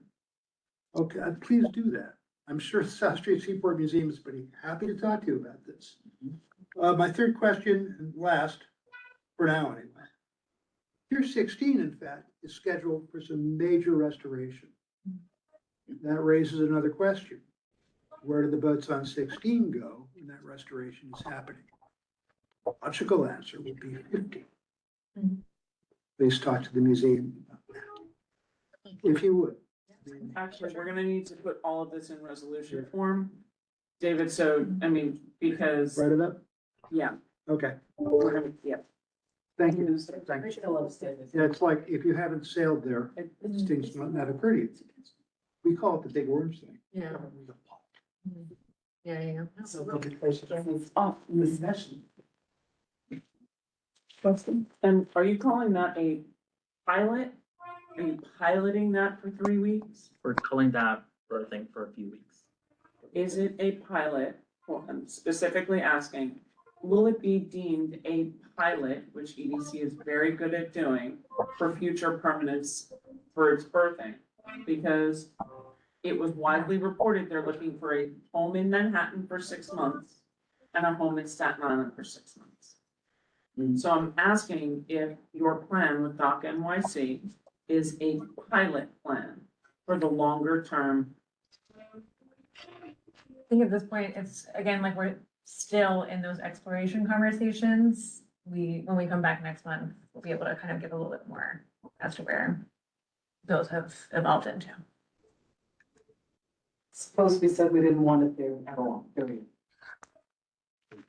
What's your response to that? I mean, we have to take that into consideration. I think that's kind of what we're saying. We don't want it there. It's gonna block the view. We don't want it there permanently or for 6 months. Another point. Do you know the volume of noise we already get from the top of Pier 17? And from the Watermark Bar? You're gonna add a 6-story nightclub? I can't characterize what JFK is considering itself. I would invite them to come and discuss that with you. We've not talked about any nightclub, nor do we aim to do that. But again, we They would invite advertise them they are a to come restaurant, here. bar, catering, Mhm. a bar with dancing. That's technically what the nightclub thing is. And we don't even know where their liquor license is. Is it here or is it in Staten Island? If it's in Staten Island and they have a liquor license to 4 AM, how does that work here where we don't necessarily do that? Mhm. I can't answer questions for the JFK. The only conversations we've had are for birthing space for this summer, for a couple of weeks So and is that over sale 250? Is that what you're talking about, summer? during. So But that's when you- so not tall ships at Pier 15. We do have tall ships. We will have tall ships, and that's what we've communicated to the Southworth Committee. I know there's a lot of questions here, and we It's- definitely want to come back with more answers. You can't We have, don't have all those answers, I'm sorry. you can't have multiple ships if the Staten Island Ferry is taking the entire north side. So when we were talking Sail 250, and we've talked about it in the Hudson River Park Trust, and we've talked about it with Battery Park City because North Cove is completely closed and not being able to be utilized at all, that the only opportunities that most of the tall ships will have will be over on the east side. So why, I mean, someone explain to me why the historic South Street Seaport would not have the historic ships and would instead have a Staten Island ferry.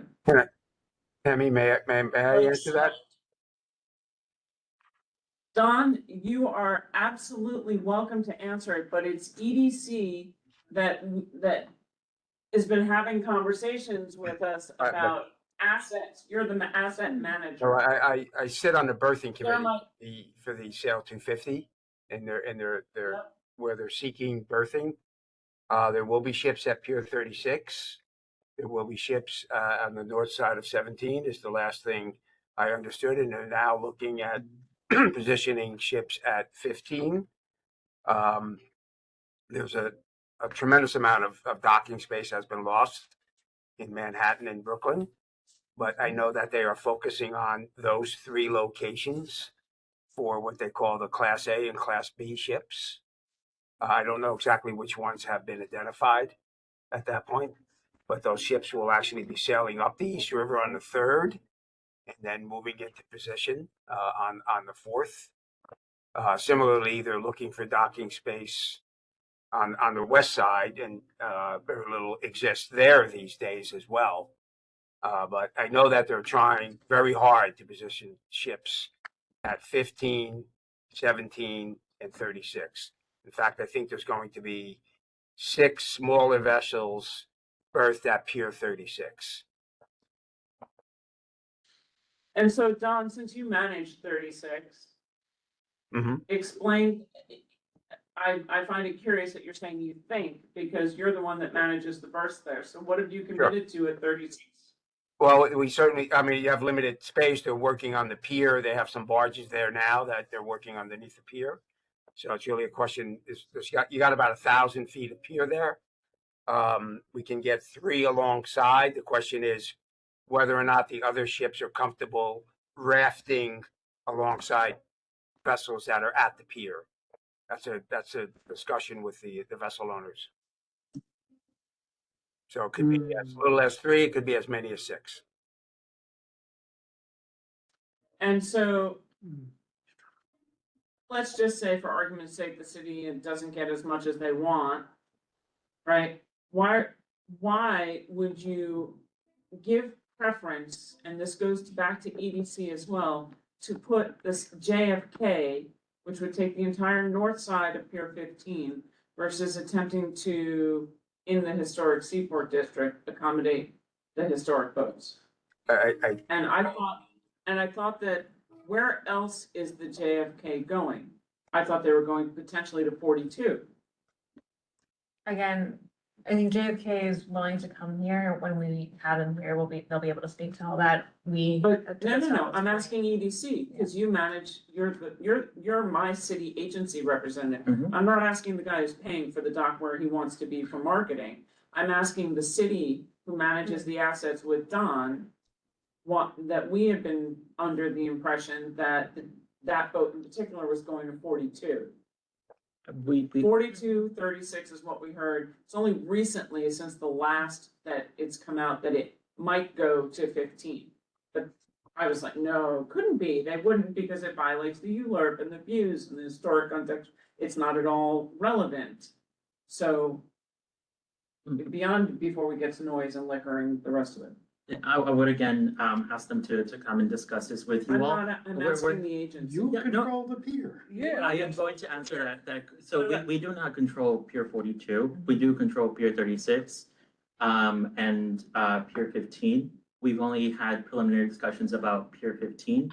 If Pier 15 is not a choice, it is the vessel's choice to go and look for berth space elsewhere. It could be at our other facilities in Staten Island, or in Brooklyn, but again, it is the JFK's decision to seek other berth space in the harbor. So if you tell them that they can't come there, that's up to them, then that's fine. So then it's up to you to tell them they can't come there. I think that's So- where we're going. My understanding is that Pier 42 is EDC and Parks. Nope, It is not. it's Hudson River Park, I Yeah. believe.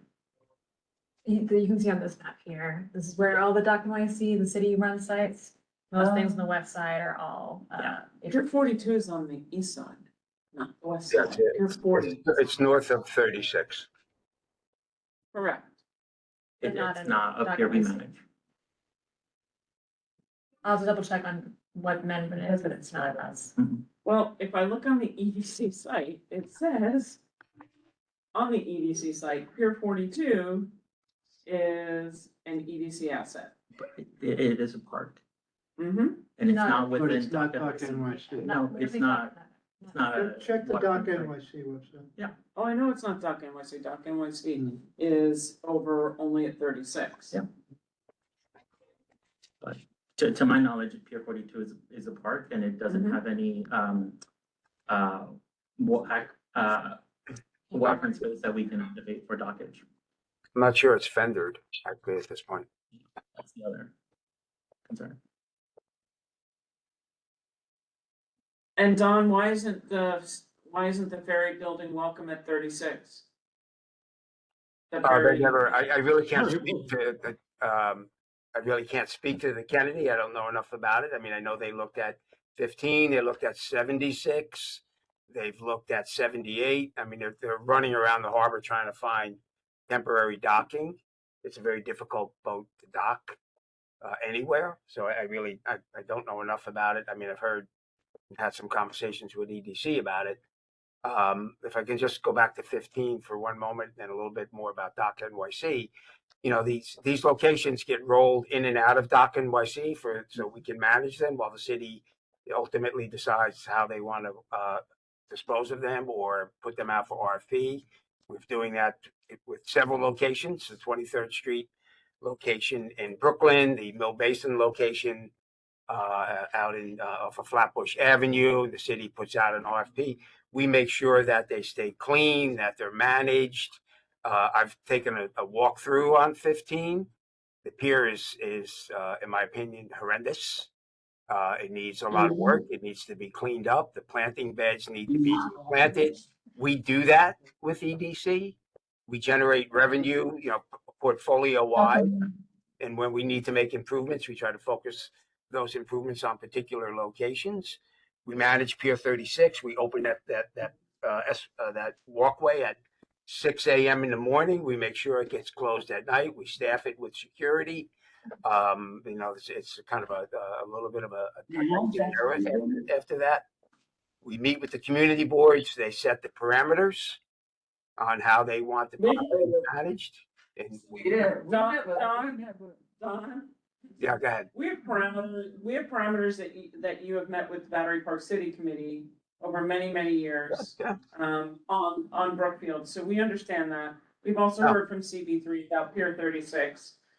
It's not necessarily glowing, so I'd be conservative on your. We've adjusted those. We've reduced the amount of activity. We've shortened the operating hours.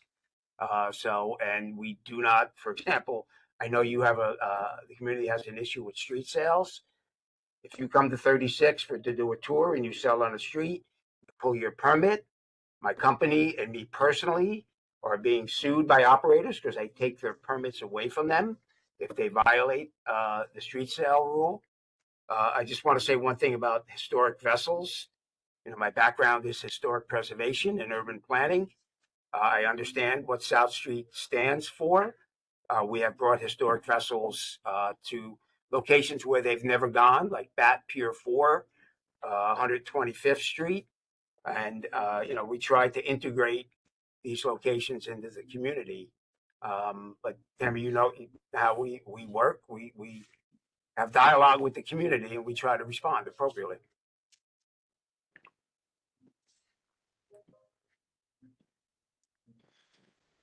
Pat, your questions? Well, no, I think we already just said we don't want it there. No, you have to ask, this is about the RFP for 15. Well, So it's about bathrooms. public bathrooms, so that is something that. Public bathrooms are behind, I believe, Industry Kitchen. And bus. And there are bathrooms that are supposed to be public on 15 as well. Not easy to find. And what about the? So are you committing to having the public bathrooms on 15 open? And They- who manages those? They are open. I believe it is under Parks jurisdiction to clean them, same as the upper deck. That's been my understanding. There's nothing on the. So if No, there's no Don's bathrooms. talking about planting beds. Yeah. Planting beds is typically not EDC, that's parks. Mhm. So where does the line in the sand go, or the line on the pier go between maintenance of the park, maintenance of the planting beds and the bathrooms? Is that Don Loyola, or is that gonna be Parks Department? That continues to be Parks Department responsibility. And who's responsible for bathrooms? Parks. But what Donald is saying is that we've all seen the condition that Pier 15 is in. Doc and IC coming in would put in planters, would be more proactive in activating that public space, similar to Pier 36, where the apron, any member can walk from Pier 36 to Pier 35. It would activate the same way at Pier 15. So 35 has issues because people get off, use Pier 35 as a party location pre and post the ship experience. And there's in the back, in Don's section, not on Parkland, there's a gentleman who stores his hot dog cart there. He now knows to be on the land that's managed by EDC and Dock NYC because he's gotten his stuff confiscated being on Parkland, but he's still there. It's something that we've heard from CB3. It's something we've addressed with Department of Sanitation. So, Donald has mentioned earlier closures of that gate between 35 and 36, and has presented updated protocols to CB3 about how to handle those late nights and kind of usher the crowds coming in from a departure and ensuring that they are off the premises. I would just say for Pier 36, it's a challenge there, just given all the construction going on and still some more construction that needs to happen. So it is, I would just say, a difficult place right now, just given all the construction activity. Neda? I mean, there's so little information that I can look into this presentation, and there are a lot of questions that people on the board that brought up that are super concerning to me, that a city agency presents to a community board with such little information of things that they're not only quality of life, but they could have life safety issues for people. And I really hope you guys have looked at this. This is super concerning. That's one. Second one, when you guys say public, what do you mean by public? I have tried going to that pier multiple times, and when was it? I think I sent you an email. They wanted to charge me $15 to go on the pier. So Did you happen to know who? it was a Santa event. Sorry, what? You Santa could not, Claus was during you Santa. could not access the Santa? pier unless you were paying to go on a boat or to the restaurant. The public access was completely closed. I mean, that's the kind of thing that we absolutely don't want to tolerate here. Yeah. Like, the idea is that if you are paying for a boat thing, there is a designated area for that. It is not happening on Esplanade. But, so you guys say it, but who is policing it or monitoring it? So to that end, there's Hornblower who manages the boats. And there's the Watermark Go back to Cafe. the diagram. There you go, thank you. And so, Hornblower until May, controls that blue space, on both the north and the south. And the Maritime Pavilion that you've seen, signage for. The Watermark Cafe, I just want to make sure it's clear that their lease area is that orange, that cafe space, and the yellow. I know that's not the reality there today. I know they've sprawled Right. considerably All that green in the space. It is something we are actively discussing with the Watermark Cafe of having them go back into that lease area. We spoke to you about this, Tammy, on Tuesday. I know that the signage doesn't make it so that the public is invited into Pier 15. Before working for EDC, I also thought it was a private pier. I think that's something we want to work on signage, just to make it clear that the upper deck and the walkways into Pier 15 and into the offshore deck where you see the little squares is very clear that it is publicly accessible. It is not something we are changing with Dock NYC, and actually it's something we want to work with Donald on, making sure that that space is clear, and so is the offshore portion, and to make sure, again, that signage is present to invite the public in and make sure that it lives up to the public space that it was meant to be. And, you know, as part of this conversation, we invite you all to give us ideas for us to take in about how to make sure that we are creating that public sense of in 15, whether it's temporary art installations or activations or community events. I think we're very open to that. Yeah. Will there be docking on the east pier, on the east berth? On the smaller one or the Smaller. Well, it's both.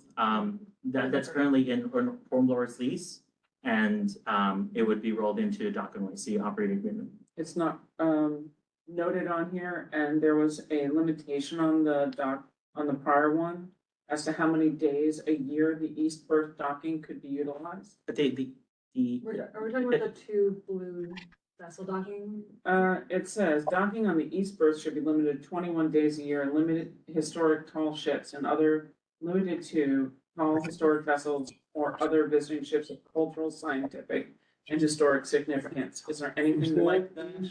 It's common language or East River sailing language? You're reading It's the because article. taking it East would directly. be what we would think of as north. All right, I'm taking it directly, it could be that, I'm taking it directly off of the RFP. Okay, let us look through the ULIP and make sure we Yeah. understand that correctly. Alice? And I have a question. Are we trying as a board to write a resolution to either support or reject the new operation from Hornblower to, is that what this, I just want to know what our mission think is, we and need to- can we The move problem to is, start to we identify didn't what those? know, we had no note, other than the recent notification that Hornblower was gone.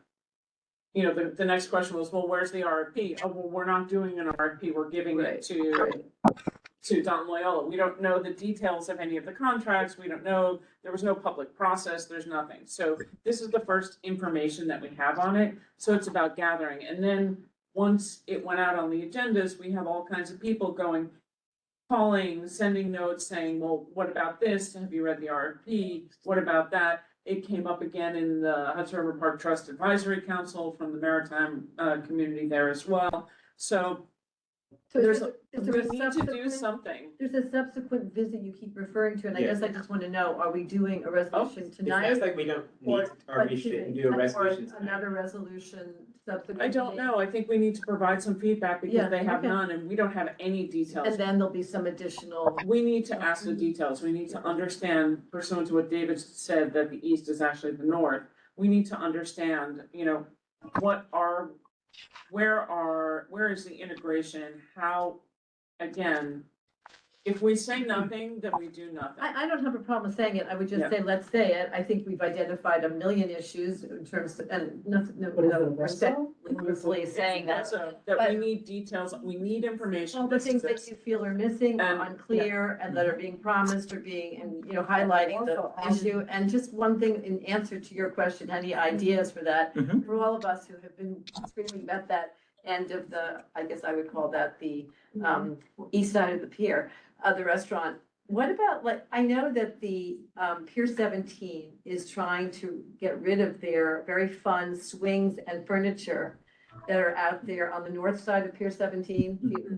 So I don't know, like a conversation with SEG, just as a stopgap measure to put it out there, that would be one way to utilize that space and keep it public, and people could swing and look, and I don't know, just because I know that equipment was offered actually to different parts of the neighborhood, that friends groups, and so I just know that would be a thought. Yeah, Sure. I'm confused. David, go ahead. Quick couple quick things. You said you might be back here next month? Yeah. That might be helpful as things become a little bit more concrete. Yeah. We hope we can influence that. Are you able to consult with the South Street Seaport Museum as your maritime neighbor? Right, at the very least, I mean, that's part of their space too. Okay, And that's more, that's not only a consultation for education and programming, it's also for docking because of their boats. If it's a very concrete issue for them. I know, I've been on sales that had to be canceled, Yeah. okay, because you couldn't get out or in. It'll be that, question about an RFP, which is not in my general bandwidth. Are you obliged to accept proposals? I mean, we accept, like, are you asking like if someone gave us a proposal? Did you say no? There is, so when we're talking about, so there are different things. One is an RFP is a request for proposals where we set what we want. It goes out to the public. There's a whole public procurement process for that to meet what we are setting out. There are other things called like RFEIs where it's like, we want to hear the industry, what they're planning on or what information. That's like a more formalized idea, like a formalized version of accepting ideas. We're not obliged to go through RFPs, if that's what you're Right. asking. you can just give an asset to any operator that you want without a public competitive process. Not any asset. I mean, it depends, like, it really depends on what type. With this, This is the public learning space that we're talking about. So we're not like handing off the entire pier. We're talking about the birthing space, and since we have a public birthing program, we are absorbing the public birthing space here into that program. It is not the same as like we are giving the pier to someone to do. But that includes, it's beyond that. It includes the public space you said, and it includes. No, it does not. The public space, we're talking about the top green area and the area where you see the little dots. That will continue to be public space that is not in Dock NYC. And we But cannot didn't you give just say that they would be responsible for helping manage it? The public green space is under parks. Right, but you said on the ground level, that they would be responsible We're talking for about, maintaining and adding planters and changing. As a good neighbor, yeah, they're willing to go that extra step, but the responsibility remains And with. what about the maritime educational component that is supposed to be a requirement in the pavilion? What we're only including in this agreement with Dock NYC is the ability to sell tickets from that front portion of that pavilion. There's also the back space, which we are saying today, again, open to ideas, to be more community centered. They Which is- will not be responsible for the part that was supposed to be included, that has been included, whether or not they did it, in programming at the Maritime Pavilion must feature maritime and or environmental education component directly off the RFP. Mhm. So that is not being included in any way with this new agreement. May I just jump in for one moment if I can? We do a lot of work with the Billion Oyster Project. We do a lot of work with the Harbor School. In fact, next week I'm taking out some middle school students on our boats, explaining to them the opportunities in the maritime industry. My first reaction when I walked down that pier with Gustavo was, we need to take back the public space. So whatever's been going on in that pier, and we don't manage it at the moment, but they've taken away the public access in the public space. The first thing that has to happen. Just a clarity on that, when we're talking about the public space, and I think what Donald's referring to is like the public space that is supposed to be for the public has been encouraged, there's been activation there that is not necessarily public. We No, it want to needs make to be sure real that everything, public. that everything that is designated as public space is. On the Maritime Pavilion, like that is an area that will be in Dock NYC. That's not to say that that is off, like, we want to make sure that that is a community and public space, and Dock NYC has a program that is for public community benefits, and so that fits right into that.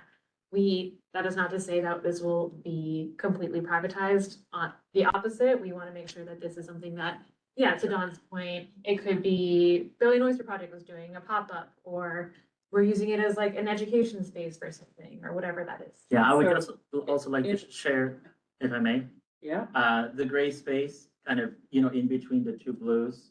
And anything not colored in is what is considered, public space. Other than the colors and the pavilion's a little bit different, but the other colors is not considered, public space. And like I mentioned here, the orange and the yellow is the least area to the Water Mark Cafe, but anything outside of that is public space. You remind Watermark. We are. but beyond that, I think my question is Uh-huh.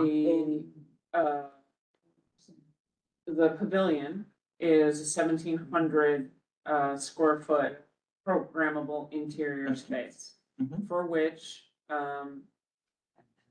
it has separate public restrooms, utility space, Mm-hmm. and that it is supposed to have community programming. Yeah. And that's the intention. And you're saying that Doc NYC will not be responsible for that, that you'll find a third entity? No. No. That is a part of the Doc NYC program. And so since Doc NYC has a program for community programming, that will be one of the sites that is available for that. Outside of the ticketing office in the front, again, to ensure that we're adhering to this no third-party ticket selling policy, we are planning to use the front space to sell tickets for any vessel leaving from Pier 15. So all the tickets for vessels at Pier 15 will come out of that front space or tickets bought online, but no third-party ticket seller would be allowed to depart from this space, which is in line with our operating Jeff agreement Jeff and birth Brandon. permits. First of all, for all the questions we have, it does sound like this arrangement has the potential to be an improvement over the status quo, Mhm. JFK set aside. My question is, what is the term of this operating agreement? Yeah, and something we can share is the RFP released for the procurement of Doc NYC. It's something we can share with you. So their term, Doc NYC, started in 2019. Their first 5-year term ended in 2020. They are now into their third. It started in 2025. They do have the operating agreement extends until, I believe, 2030, at the end of 2030. So you are not doing a new RFP for this, you are just you are amending their current operating license Per operating for agreement, this. yes. But again, as we mentioned, the Doc NYC program was competitively procured in 2019. It has nothing to do with the historic Seaport District. I'd Jeff, like to keep going. just follow up there. So I understand that the operating agreement with Doc NYC has a particular term. Mhm. How about the assets within it? I understood Don to say a moment ago that some of the assets he manages are in kind of transition into or out of Yeah. the program. What's the contemplation for this asset? Would it stay in Doc NYC until the contract is over, or is there some timeline when it may come out and something else would happen to it? I mean, things are added in and out of Doc NYC's portfolio. Like as an example, if you're familiar with the South Brooklyn Marine Terminal site, that was one that used to be in Doc NYC. It was then taken out of Doc NYC. So it's to no question activate. about this asset. At this time, we don't have a plan for something that is not a public berth like this. So right now, it makes sense for it to be in Doc NYC. That's not to, like, it's possible it could be in Doc NYC for a longer time. That's not to say it might not, like, who knows if, let's say, 2030, the city has another need for something completely new I and think the changes. question is right there now- a commitment that's been made to Doc NYC that you can't rescind? Is there a time frame? There's been no commitment, and as we said, sites are added and removed at the city's direction. Okay. I think that answers, right? And can you repeat that, Gustavo, so I clearly understand? So if at the end of I just need to understand what you're saying. Yeah. So in Sale 250's over, FIFA's over, it's October, you decide that maybe we should be redoing this because, again, we'd like to see the contract to understand what from the RFP from 15, the rules and regs moved into this agreement in the amendment, right? Yeah, I would just add that, and I will confirm my statement, that the Dock and Racy agreement has particular stipulations of how to manage each site. So it's already built into the operating agreement. What we can also add when we come back is a management plan, just laying out what we're proposing to activate, what the queuing line looks like, more of the scheduling, what that looks like. That's something we will work with Donald on for our next time that we're here. To confirm, sites are added and removed at the direction of the city, depending on city needs. Brenda? One, why are we writing a resolution to do information gathering? We're gonna have to, because Why? this didn't. Why are we just? Why don't we just have them come back, that they've already said 15 times next month and come back with answers?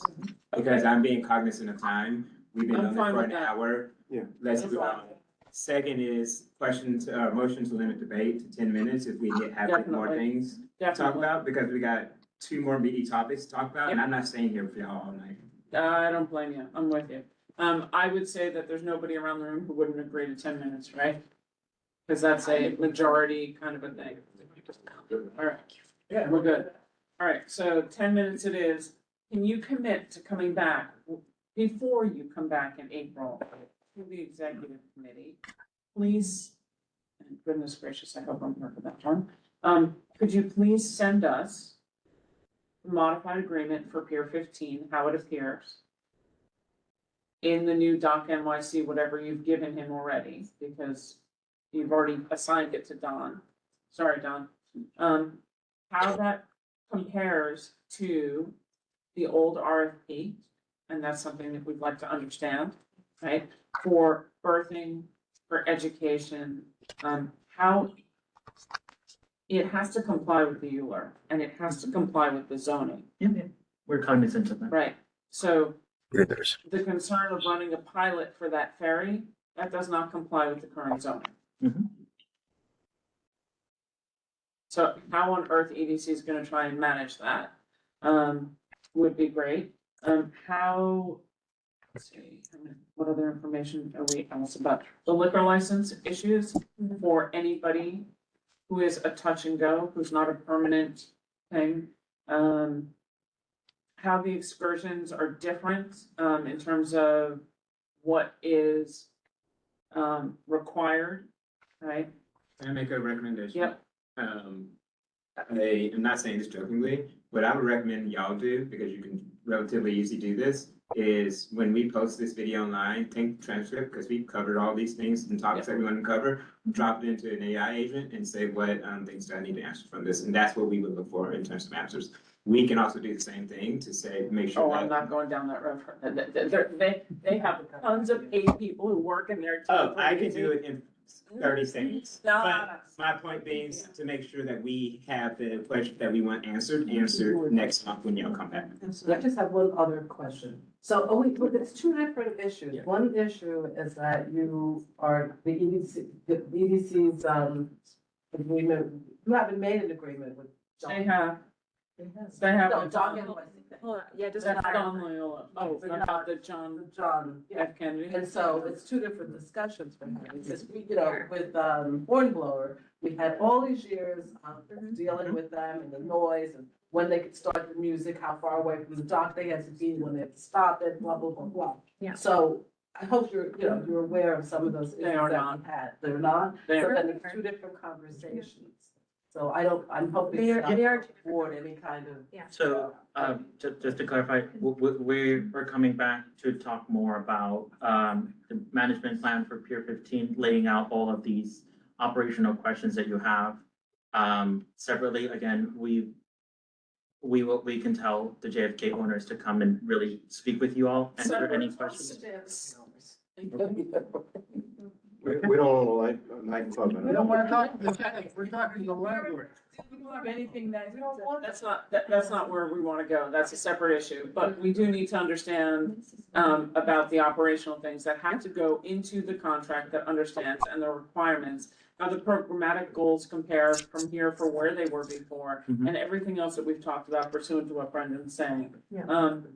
Really don't care to have the John F. Kennedy come to us with the next meeting. It is all about the agreement that EDC is giving to Dock NYC for the public asset and how it fits into the historic seaport, Right. how there's absolutely no mention of the historic ships in here or the South Street Seaport Museum, which EDC and the city spent a lot of time and money making sure was well-funded and well-suited. It is our asset for this area. And the fact that it's not in there is very concerning. So it has to be outlined in the RFPs like it was before. And so if it's not, because you're not doing an RFP, we'd like to see exactly where it is in the contract with Don. There's no doubt Don knows how to manage berths. That's what he does all over the city. This is not just a parking spot. This is the historic South Street Seaport District with different zoning and different characteristics. Parking, the John F. Kennedy on the north side of Pier 17 for an event, kind of cool, very kitschy, great. But as a permanent location for 3, or even as a test pilot for 3 weeks, violates the zoning in a major way for 3 weeks. And I don't think that when you're talking about the 250th anniversary, it's, But believe you me, it wouldn't just be the zoning, it would be the noise. It's a nightclub. We've had to deal with horn blower and all the noise that they generated. So please come back. And I'm sorry, Tara, I know this was not as pleasant as we wanted it to be. We covered a lot before. I just really thought that it would be a far more robust presentation. And we understand that we want to make sure that we're coming not when something's fully baked, and we want to make sure that we're getting the This input. does feel like it was fully baked. Well, that's why it's helpful to hear, what are the potential options for the Maritime Pavilion, things like the signage that we've talked about. So we will certainly be back and we'll have a little bit more to share next time. Thank you. Thank you. Thank you very much. David? Can we have the South Street Seaport Museum come here to report back on its conversation with you? We'll ask Jonathan. That's up to him. Yeah, I mean, we really need that conversation to take place. 2, you are aware that Pier 16 is ground zero for emergency operations in the East River. The police haul somebody up, they come to Pier 16. When the frigate crashed into the bridge, Pier 16 was covered with ambulances and emergency services. You know what we heard? It's Don't Lie coming from the Watermark Bar. Gotta do something. I have people that will sign an affidavit, what they heard was hips don't lie. And they promised, they came here, Watermark came here once and said, we'll turn our speakers away from you. Didn't happen. They actually did. Yeah, they did, because we worked with the Brooklyn CB because of the issues. It wasn't actually Watermark. It turned out to be Hornblower. A lot of it. A turned out lot to of be it, but Hornblower. not what we heard that night. Not that night, but Hornblower. Yeah, it's both. Yeah, Got it. the compound interest. Right, kind of a thank you, concept. thank you. Thank All right, thanks, Don. Sorry, Don. Not a problem. Thank you very much, as always. Thank you. Good day. All right. Thank you. So now we go to fun stuff at Pier 6, and I'm really sorry to the Port Authority. I thought I was gonna go into more detail. So if people remember, we had thank you, Tara, and thank you, Steve, I'm sorry. Gustavo, and we'll see you soon. We'll be here next month. Yeah, thank you. If people remember, the community board distributed a notification, there was a drone pilot, a pilot for drone. A drone cargo pilot that was done on Pier 6, and we distributed that information. It was done over the holiday period. They coming back to us tonight to give us updates and on the pilot, things they've learned and the future. So with that, I'm gonna let you introduce yourself. This is wonderful. Good evening, everyone. Thank you so much for giving us your time. This is my first time in front of Community Board One. My name's Seth Weiner. I'm the Director of Planning and Innovation for the Port Authority. I have a super fun job. I've been working in government innovation for about 15 years on the cutting edge of whatever that meant. It's gone from open data in the Obama White House to building high-speed internet networks for the city of Newark. I'm here to talk to you tonight, hopefully for about the next 20 minutes or so, about drone cargo and a pilot that we're trying to put in place we have some folks from England joining this.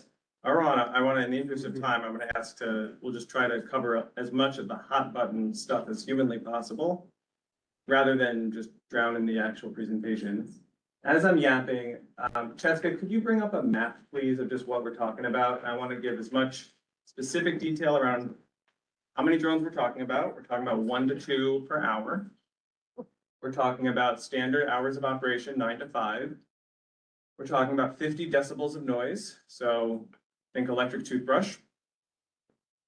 We're talking about a public purpose for this pilot. This is our strategy that we think the Port Authority historically has been right. We've been wrong too, but we've been right in the past about what the future of goods movement could look like with containerized shipping. We've been right in some cases around what travel would look like with airlines and such, as well as the commuting with buses. And every time we try these experimental concepts to try to get it right, to make the right investments, to shape the region's network of what this all needs to be. So we're trying to follow 3 principles in this pilot. One, we want to serve a public good. So we found a partner that is a not-for-profit healthcare provider in New York. They prefer to remain contractually not with our contract. They prefer to remain unnamed for the moment, but there's only a handful of these such hospitals, so you can use your imagination. 2 is we're trying to follow some principles of integrating with the existing transportation network. That's why we're at this location, because Lower Manhattan Skyport is an existing facility, and we're trying to get to some existing facilities over in Brooklyn, about 3,000 feet away, so a little more than half a mile. We're going to be moving non-emergency medical cargo under 10 pounds. We conducted 2 weeks of a pilot, sort of a proof of concept before this, with 135 successful flights. We used fake cargo, so God forbid something happened, it wouldn't have mattered. Imagine a phone book. And we learned through that process a couple of do's and don'ts, which we'll share. But generally, we learned that this is pretty feasible. My bosses at the Port Authority are always asking me if this is going to eventually, is this gonna make money for us? I honestly can't really tell you right now, but what I can tell you is that we're looking to move forward into a 1-year program that this hospital is willing to pay for the deliveries, which is great. That's not a foregone conclusion. All right, let's talk about video retention. Are the drones spying on us? No, there is no video retention of any kind. The drones are flown by a certified pilot who can see what's going on, but the videos are not stored. In a crash or something that we'd have to investigate, you look at logs, you don't look at video. 2, we're not going to be flying over any people or any boats. We're using a Part 107 process, which is, it's FAA gobbledygook, but it basically means we have to be flying over water.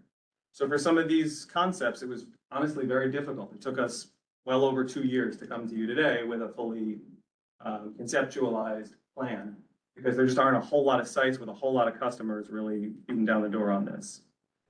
Not flying over boats. If the drone approaches a boat, it will simply hover in place. It will not go over the ferry. It'll stand right there. The pilot is doing it. The pilot's going to man only 1 drone at a time. They'll be 100% focused on this. There'll be line of sight on the drone from both sides, meaning someone will be looking at it from Manhattan, someone will be looking at it from Brooklyn at all times. Is that the operator looking at? It's like other people. The operator's actually going to be remote. It's like kind of cool. Cheska, are the operators are the operators in England? Where are the pilots? Pilots at the downtown Skyport heliport. He can see the aircraft for approximately 60% of the route. That's a much better answer than what I said. Thank you. So the operator and pilot are different? Can you add more color to that? The operator is a pilot and they fly the drone. Is that accurate? Yeah, correct. The operator is the pilot. Great. We understand. Oh, we're good. Flight volumes, already said that, 1 to 2 per hour in a 9 to 5. If there were an incident, if the drone fell in the water, if the drone fell onto a pier, there would be no flights. We would stop it all. We would go through an emergency notification list. We would let you guys know what's going on. They do this in Scotland now with a contract with the Royal Mail. They've done several hundred flights and they've had no incidents. So you figure Scotland's a little windier than down here, but down here can get pretty complicated. My goal, of course, is no incidents over the 1 year time. One other thing to consider is that there'll be about maybe 1 to 2 cars per hour, maybe dropping off that kind of cargo. So I don't want to be arbitrary about that part. It's not, in my opinion, it's pretty modest. It's 1 to 2 cars per hour. These are not trucks. These would be a cargo van showing up from the hospital, a small Ford van showing up from the hospital with some, HIPAA necessary paperwork or something non-hazardous. Goes in the drone and it flies the 3,000 feet to Brooklyn. Ultimately, it saves about, a couple gallons of gasoline and 2 to 3 times the time for the same vehicle to drive over the bridge and sort of crowd things up. So we're trying to think about how ultimately this will reduce traffic. This is very modest. I don't want to overstate the value.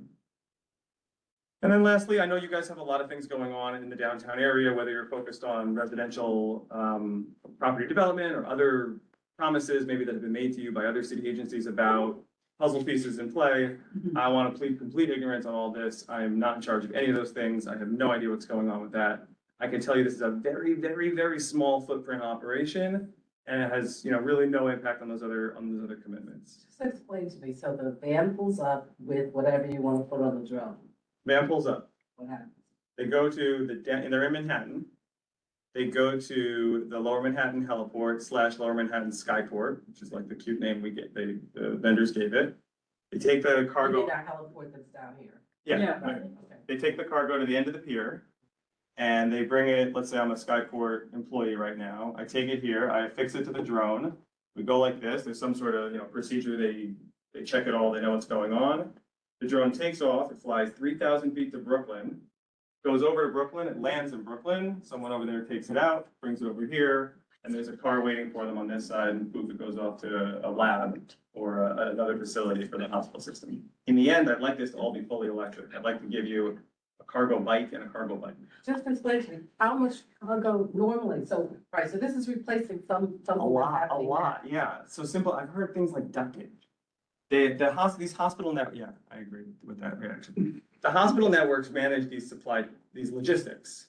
So someone calls from another location and they say, well, we need more, and it's a totally nondescript item. Right now, the main, I don't know how to describe this. Well, van has to Right. drive it to. They drive it out. They say, well, put it out. Okay, good. And then, so it gets to more complicated or semi-more complicated things. Seth had a procedure done. He's got this paperwork and it's got his, the doctor's true ink signature on the paperwork. Well, we can't process this claim until we get that paperwork in Brooklyn. Oh, no problem. Put it on the van and it'll be there in, 25 minutes, right, whatever it is. So with the drone, it's there in 3 minutes. With the drone flight, we're trying to kind of manage all the puzzle pieces. Okay, so you said it's gonna be there in 3 minutes, just flying across the water. Where is this paperwork coming from to get to the? It's coming from very slightly north, but without going into it too much because I don't want to contractually violate the obligation. No, that's okay. But a little bit further north. Alright, so it's not a lot of time to get from whomever wants to be anonymous to the. And most importantly, this is really interesting. It took us a long time to get this. From a dollars and cents perspective, it's the same dollars they would have spent on driving it all the way from exactly its origin to exactly its destination. It's the same amount of money to do it just like this, and they're excited about it because if it works, we obviously wouldn't just be, if this can really work, then you can try to get the efficiency all through it instead of driving. You're saying 1 to 2 an hour now, but Yeah. suppose it works. It's a great question. First, you're gonna see a lot of me. So we'll talk so we know what's going on. Second, when I think about it in the long term, I think about it in 5 years. And then I see Nathan, right? No. Brendan, sorry, Brendan. Close. See, Brendan has his hand up. When I think about it in the long term, let's say we're talking 5 years out, I generally think about it like this. It could either be the private sector is leading this whole charge, And they do what they're gonna do. And the city says no drones, no drones, no drones, and one day the city has to put down their guard and private sector gets their way of doing whatever the heck they wanna do. I feel like that's what happened with Uber. I feel like that happens in a few other markets when there's a lot of pressure from outside players, with resources. Alternatively, we could have this terrific middle mile, as we call it. It's not about flying from rooftop to rooftop or any of that stuff. That really uses the existing facilities, like the airports. There may be routes that go to JFK one day, all that kind of stuff. And that this is really genuinely much more in the public interest, much more orderly, and you're actually taking community feedback into account. I'm hoping that this is sort of like a middle path between the private sector running the whole show and something else. Please. Brendan. First of all, I have about 4 questions. So, would love like some rapid fire answers, please, not the long drawn out answers. Who's asking for this? Because you keep saying The Port Authority. So the Port Authority is asking for this. What is the actual public good? Because I haven't heard that from anything that you've described so far. Yeah. Getting duct tape to somebody in 3 minutes isn't serving the actual public, that is actually disrupting. So it doesn't sound like a really good use of this. It sounds like it's costing the same. So like, what's the public good in this? Public good is that you can get the things from point A to point B faster. And then in this Why is that a example, public good? also, let's say my mom needs a surgery and she's on the table and they say, And they say you need duct tape. they don't need the duct tape for this one, but Mrs. Wayner, They said we don't know, non-emergency. we don't know. So I guess also state that. You said I'm with you, non-emergency. but help me with the vision. Okay, so we heard about, the Eiffel, the Statue of Liberty, right? So squint a little with me. This is the baby steps. Before we did this, I flew Girl Scout cookies over the Hudson River, right? We did a drone flight there and back just to see if we could get the regulations right. Here we did 140 flights and it was peaceful, it wasn't disruptive, it was lovely. I think the vision long-term is that, especially for this particular customer, that, if you need something, God forbid, you need some sort of surgery, you need something going on, and they say, we don't know if this is the right fit for you, we're gonna have to run this blood sample. And the lab is all the way out there in Brooklyn, this kind of thing can really, really be done. But currently, okay. that's being done through messengers. I'm sorry, Brandon. They use messengers. Well, Like, in your use case, it's actually, let me run this blood sample downstairs. Like, this isn't the 1890s where you had to go to a separate location to get the blood tested. Everything, Brandon, that's a true example, I'm not So gonna be us here. I still am not seeing the public good, and so I think let's not try to make that a thing if it's not a thing. Or come up with a better use case and example. Who is the money? I'm sorry, Brandon, it's the best I got, but go ahead. But yeah, I'm just saying you gotta do better and don't like feed me BS. So who's getting money out of this? Because you talked about like your team was like, where's the money coming in? Yeah. And then like, how's that gonna be used? Have y'all had thoughts and plans around that? This is sort of a break-even proposition for the players involved. You got Port Authority put up a little bit of money for it. You have Skyports and you have the customer. The customer wins because they get the same deliveries faster. Skyports does the work. They get paid by the customer, so they sort of take the position that, a typical courier service would take. And for Port Authority, Sorry, who's the customer that you're referring to? as I said, it's the nonprofit hospital we talked about. Okay. And, Yeah, no, I don't care about that. Probably just trying to get there you go, that's good, that's good. And then, Port Authority put up a little bit of money to get started with this, and we're gonna probably, if it all goes very well, maybe we'll recoup some of these dollars. I'm still not seeing any kind of like benefit for the public. We're putting taxpayer money into this, and we're trying to say we're gonna break even. And then we're also paying in this case, the hospital. So that like now it's gonna cost me. And we're not using a human being. But we're So the not job using is humans, lost. so the job is lost. And then why is it a 1-year pilot? I appreciate all the feedback. I want to be very direct about some of the things you're bringing up.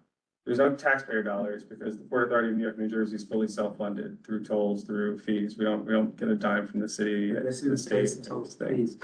So one of the puzzle pieces that I think is worth considering is that these assets, whether it's the George Washington Bridge or the container ports that we have out in Jersey, are really critical to how the region gets things, when you order something on Amazon or whatever it might be. And so if drones are gonna play a role in the future of how this network works, we gotta get it right. This is a very, very, very good way to start somewhere, understanding the dynamics, understanding the market, understanding the community feedback, and trying very hard to get it right. As drones get bigger and they move more goods, as we see other types of technology move in this space, whether it's, you know, AI or self-driving cars and this and that.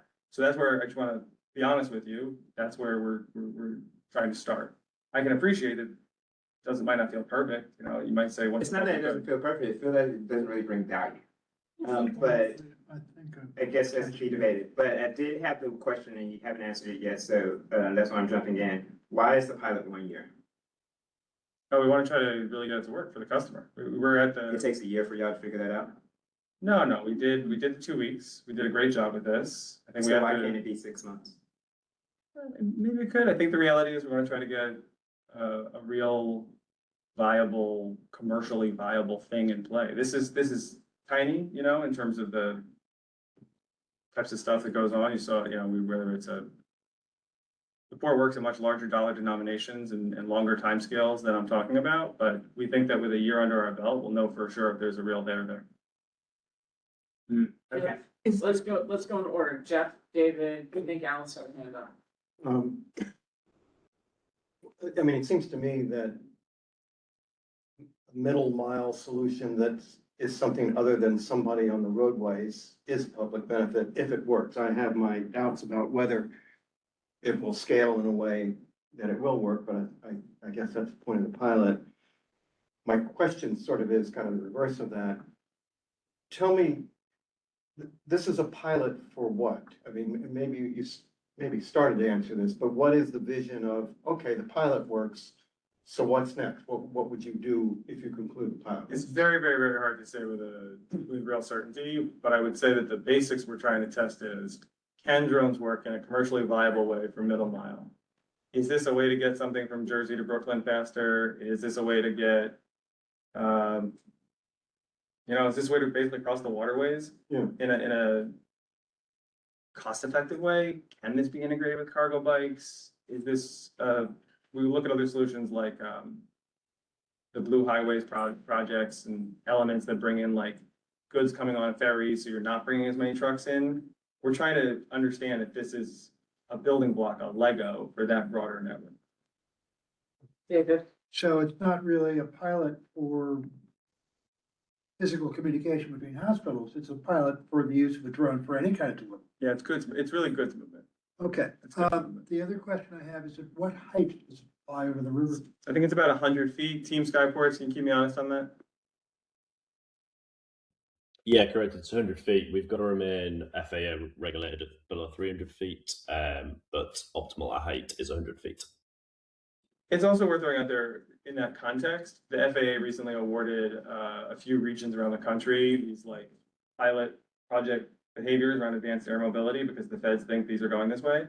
The Port Authority with the airports and the expertise, they got one of these designations, which is very cool. It's sort of separate to this, but sort of shows the confidence. What communication, this is my last question, what communication would a boat operator have with the operator of the drone?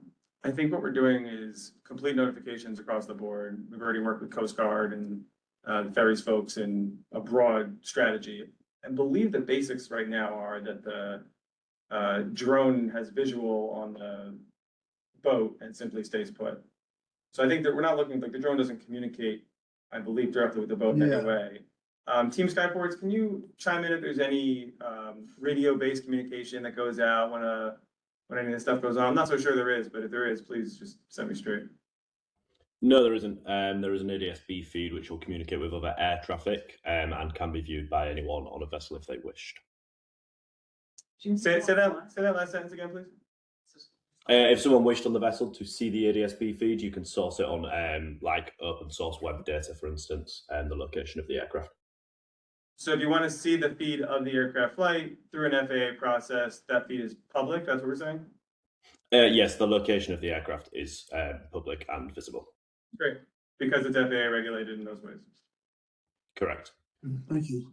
Alice? I mean, I have a million questions on this. I mean, I should preface this by saying I'm a Jetson, generation, so this is all sort of very. Me too, in some ways. I just went on the website just to try to catch up here. It sounds like this started in pilots began in 2023 or some amount of. Yeah, I think we did the Girl Scout Girl Scout cookies was cookies. probably the summer of 24, if I could guess. Right, and it sounds Say like, 23? so, I mean, you've had we're at 2026, so you've had a few years of this, and then Yeah, I'm not working that fast, am I? sorry? I said I'm not working that fast, am I? No, It took me 2 years to find one when route. you talk about a pilot, it sounds Yeah. like, it started yesterday, but in Sure, fact, this sure. is 3 years ago, so you've had some amount of experience, and I just wanted to highlight that. And then you talk about, the Elroy Air is currently developing this Mhm. hybrid eVTOL, Mm-hmm, and it's capable of carrying 300 pounds. mm-hmm. Now, that's a lot of weight. I mean, that's gonna happen with the one that with the Yeah. electric noise of a toothbrush. Yeah. I'm like a little confused, and, That's this okay. board and everybody in It's New okay. York is very concerned about impacts to Yes. noise and air and Yes. quality and all of the rest of it. I'm just curious, how does this integrate with the eVTOL, FTOL? Yeah. eVTOL. Yeah. eVTOLs, thank you. First, unfortunately, or fortunately, depending on how you view it, Elroy is a little bit full of it. That company, Elroy Air, they had a wonderful concept, but they're not developing Oh, it anyway. that's not their website, that's your website. I'm well aware, Oh, unfortunately, I'm well aware. We had no Okay. money from it. Okay. But, you mentioned Jetson, they named themselves Elroy because of the boy. Oh, right. His son Elroy. I think in the bigger picture, what Elroy is trying to communicate with a large drone is that if this is really gonna move goods in any substantive way to, maybe what we're all thinking is 10 pounds really isn't a whole lot, right? So at some point, if the world's gonna move towards this as a strategy, you're gonna need larger drones. Okay, let's push that off because I have no idea if there's no one right now doing it. It's not really real. Your question, how does this integrate with the eVTOL market generally? There's two sort of different ways to answer this. I think they're both totally true. One is it doesn't integrate, and this is totally separate. The way that drones work are different. The other truth is drones are just very small versions of Yeah. eVTOLs, right? So I think part of what I'm seeing in the market, and again, you have to squint to see it, is that we're moving towards electric flight some way or another.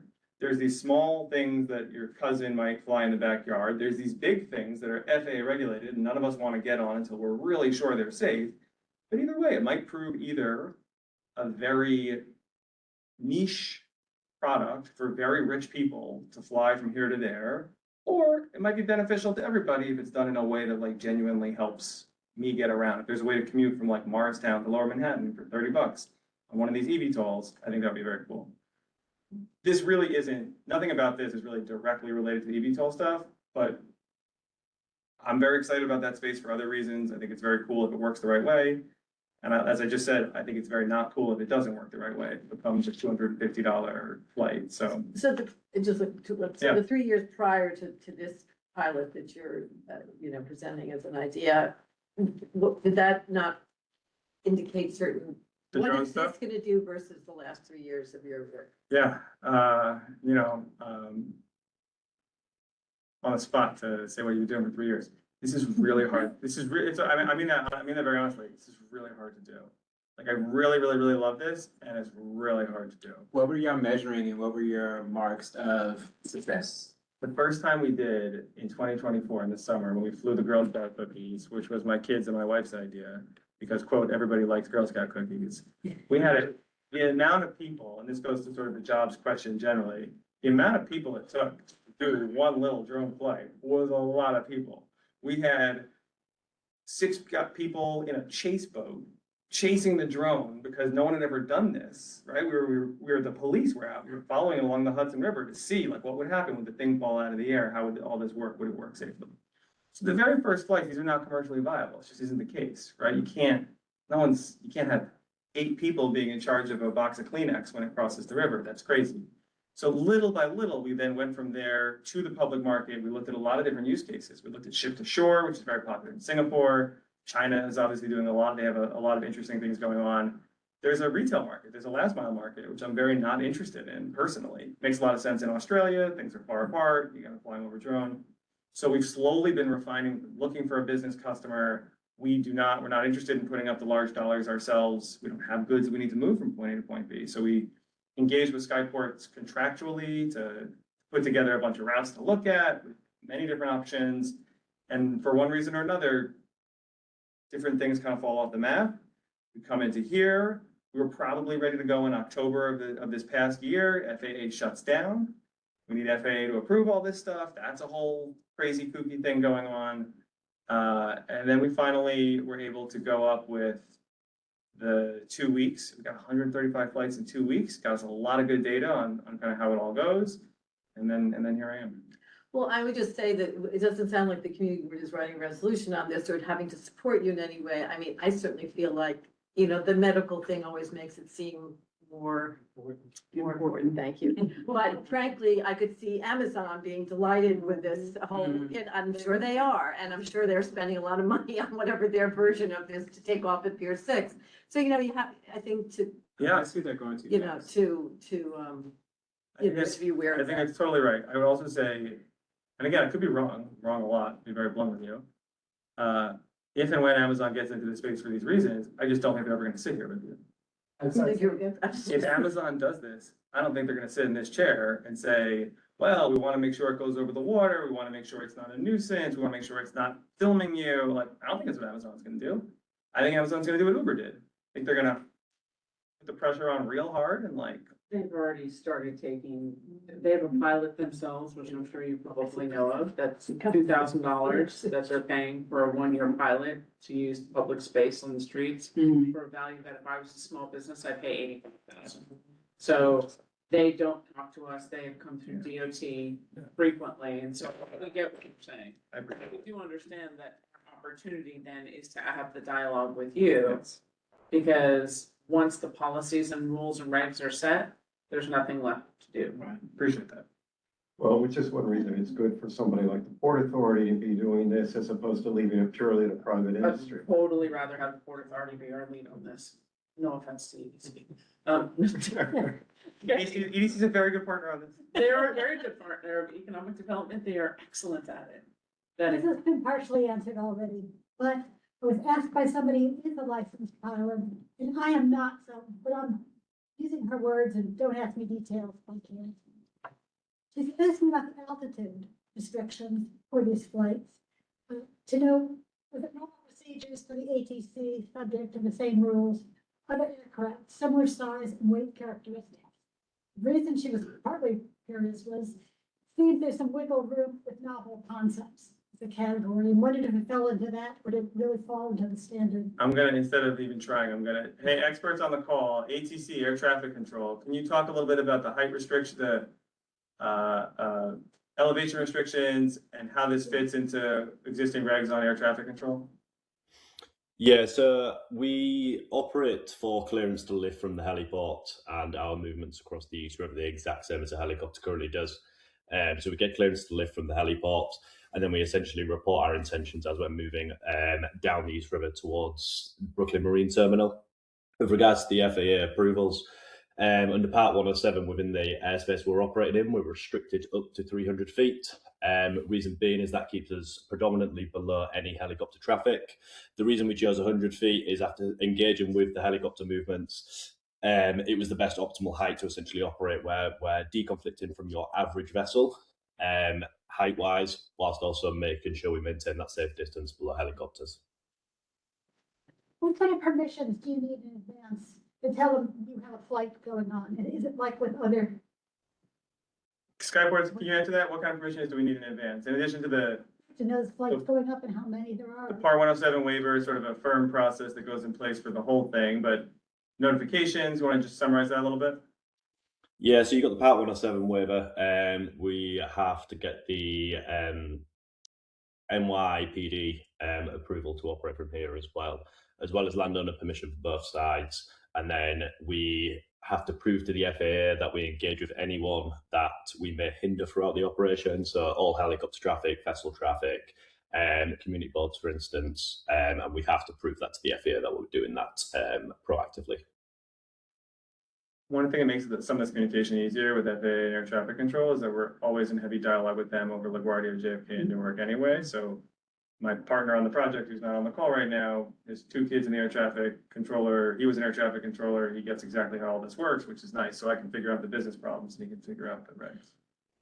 Is there something you want from us, from the community or the community board? I'm just a little. I don't know, we're just here because we like you guys. Well, it's wonderful and it's edified, but it is 9:15 and there's 3 others. I'm just curious, what else is, why are we? We did not have an opportunity to discuss this in depth when they came, but when the pilot notification went out, because it was during the holidays, it was in between the two things. So this is the first time the community board has heard a detailed thing, real detailed conversation on what this is, the potential for the innovative forward thinking of what it could be. And so we're not doing a resolution because I don't think we need to. They're gonna come back at the end of the pilot and then maybe we will have more data. Okay. Whether it's, the only thing that I would like to ask is that you find a way to track complaints. Yep. That's the only thing that I looked through 311 and there's no way to track like, and I think based on the map, it's, right, it's not gonna affect us in CV1 as much as it is the Brooklyn CVs going over the parkland there. We may be the That makes a generator. ton of sense. I would also just say, part of what we're gonna, hopefully, by April 1, we'll probably go very public with this and say, this is very exciting, we're gonna try this out for a year. The reason being, if you see a drone in the air and you know the Port Authority is doing this, that's way different. I'm from New Jersey. That's way different than when you're in Jersey and there's a bunch of drones flying around and no one has any idea what's going on, everyone's speculating. So we realized there's a tremendous advantage to just being very open with the entire city about what's going on, and there's tremendous disadvantage to not doing it. Handy when we're at war also. I will also, this is not the pilot, but I would also say, yes, there is not currently a local agency that is expert on drone flights that are going on in these ways, but it'd be nice over the next 5 or 10 years if we become more mature as a region around these issues, because I agree, a drone flying over could be. I can't, this isn't that purpose, but like generally the business space is interesting for a variety of reasons, both cargo movements and someone's got to know what the heck's, we got to be coordinated, we got to be thoughtful. I'm sorry, Betty, you might have had a question. No, I was gonna say, especially with all the military uses now, I think some people, that's what catching some Yeah. people's attention. Yeah. All right, So is the 1 year start date? We'd like to start in about the next 2-3 weeks. It's pending, we gotta think, there's puzzle pieces that have to get into place, but that's what we'll probably go. So if you're gonna start, let's just say mid-April, we'd love for you to come potentially halfway through the trial to give us an update. Sure. Let us know how you're able to gather input back from our neighbors and community friends over on Brooklyn. We don't wanna be the generator of 3-on-1's a agony great, for them. seems like a good way to do it, right? It does seem, they don't have any way to, All right, well, I'll look into this. they do have one way to report drones, I just am not But sure. that might be fun. Hey, I'm seeing a drone in Brooklyn, what's going on? It'd be nice to. Right, and it'd be nice to know, because if you've gotten no reports and there's a way to report it, then that's an awesome thing. All right, Thank you, Tim. all right, any other I- questions that, Francis? How do you avoid traffic Air or water? water? Because that's, There's, with the, The ferries and everything's very busy. not only ferries, but the recreational boats, so if they're only flying about once or twice an hour, it's a little more rare, but they took out a nice GoPro, they put it on, and there's a good example of the drone flying, sees the boat, just waits, just hovers in place. Boat passes by, drone continues on. I thought it might have been, Skyport's team, what kind of vessel was that in front of you with the GoPro flight? It was one of the ferries operating from one side of the river to the other. But like, that's part of the reality of the space. If this ever gets big, if this ever gets commercial, and ever, we're playing defense against Amazon, we gotta figure this out. does this include, speedboats? Cause there's a lot of that up and down. You guys have any issues with speedboats? No, we don't, and that's what we use the ground visual observers for, is they essentially preemptively tell us any fast-moving vessels. Are your images completed? Are you done with the presentation? Was there Yeah. anything else there? Okay, Nope. great. So, thank you. Thank you guys for your time. So that was really painless, and so thank you. Yeah, thank you. Sorry. Good luck. Thank you. Thank you, I'm sorry. Yeah. No, wonderful. We'll see you guys, as the pilot begins, we'll be back. There'll also be something in the paper to help communicate it, but we'll be back. And for the UK team, thank you and good night. We're really appreciative, and I'm sorry it's the middle of the night for y'all. All right. No, thank you. Thank you. Tara, I'm gonna make you a one-time offer if you can let me know by full board. Love to chat more. You have a lot of, virtual board is Tuesday, you have a lot of information to bring back to us and email. Yeah. No. It's my one-time offer for you. And this is so everybody knows, our executive committee is currently considered April 16th. I will make a one-time offer because that's very close to where we are today. If we can move exec back to 1 week back, if that means that you can come back with all the information that we asked. And if that's helpful. I mean, that's super helpful, yes, for sure. Okay. We're gonna start that. Do you want to touch base with everybody and then let me know tomorrow? Or just let me know by Tuesday? Yeah. But I that's just- super helpful. Yeah, I get it. We want to try. All right. Yeah, thanks. All right, thanks. More boring. All right. So that's, yeah, me too. Okay, so committee composition, I just want to have a discussion so executive committee knows. Yeah. It's been a discussion that was held with Andrew and with Tricia. And we are looking potentially to merge both Waterfront Parks and Cultural with Youth and Ed for the short term. We don't actually have as a robust Youth and Ed. We've done many things in the last 18 months to do outreach to board members, to swap committees. That hasn't worked. Leadership swaps, engagement swaps. Youth and Ed's in a little bit of a transition period. We have a potential, perhaps with the new appointees, whenever that happens, that maybe we can have a separate meeting. But if Youth and Ed at this point is only meeting 5 times a year, and the other times it's canceled, it's not actually equitable for other members who sit through meetings like this. So we are looking at joining them. They do one joint meeting in April.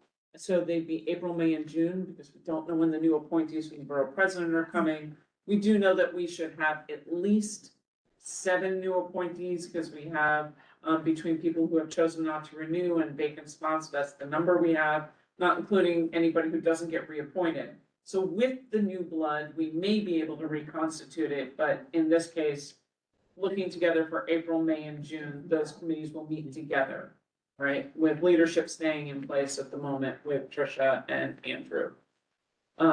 Yes.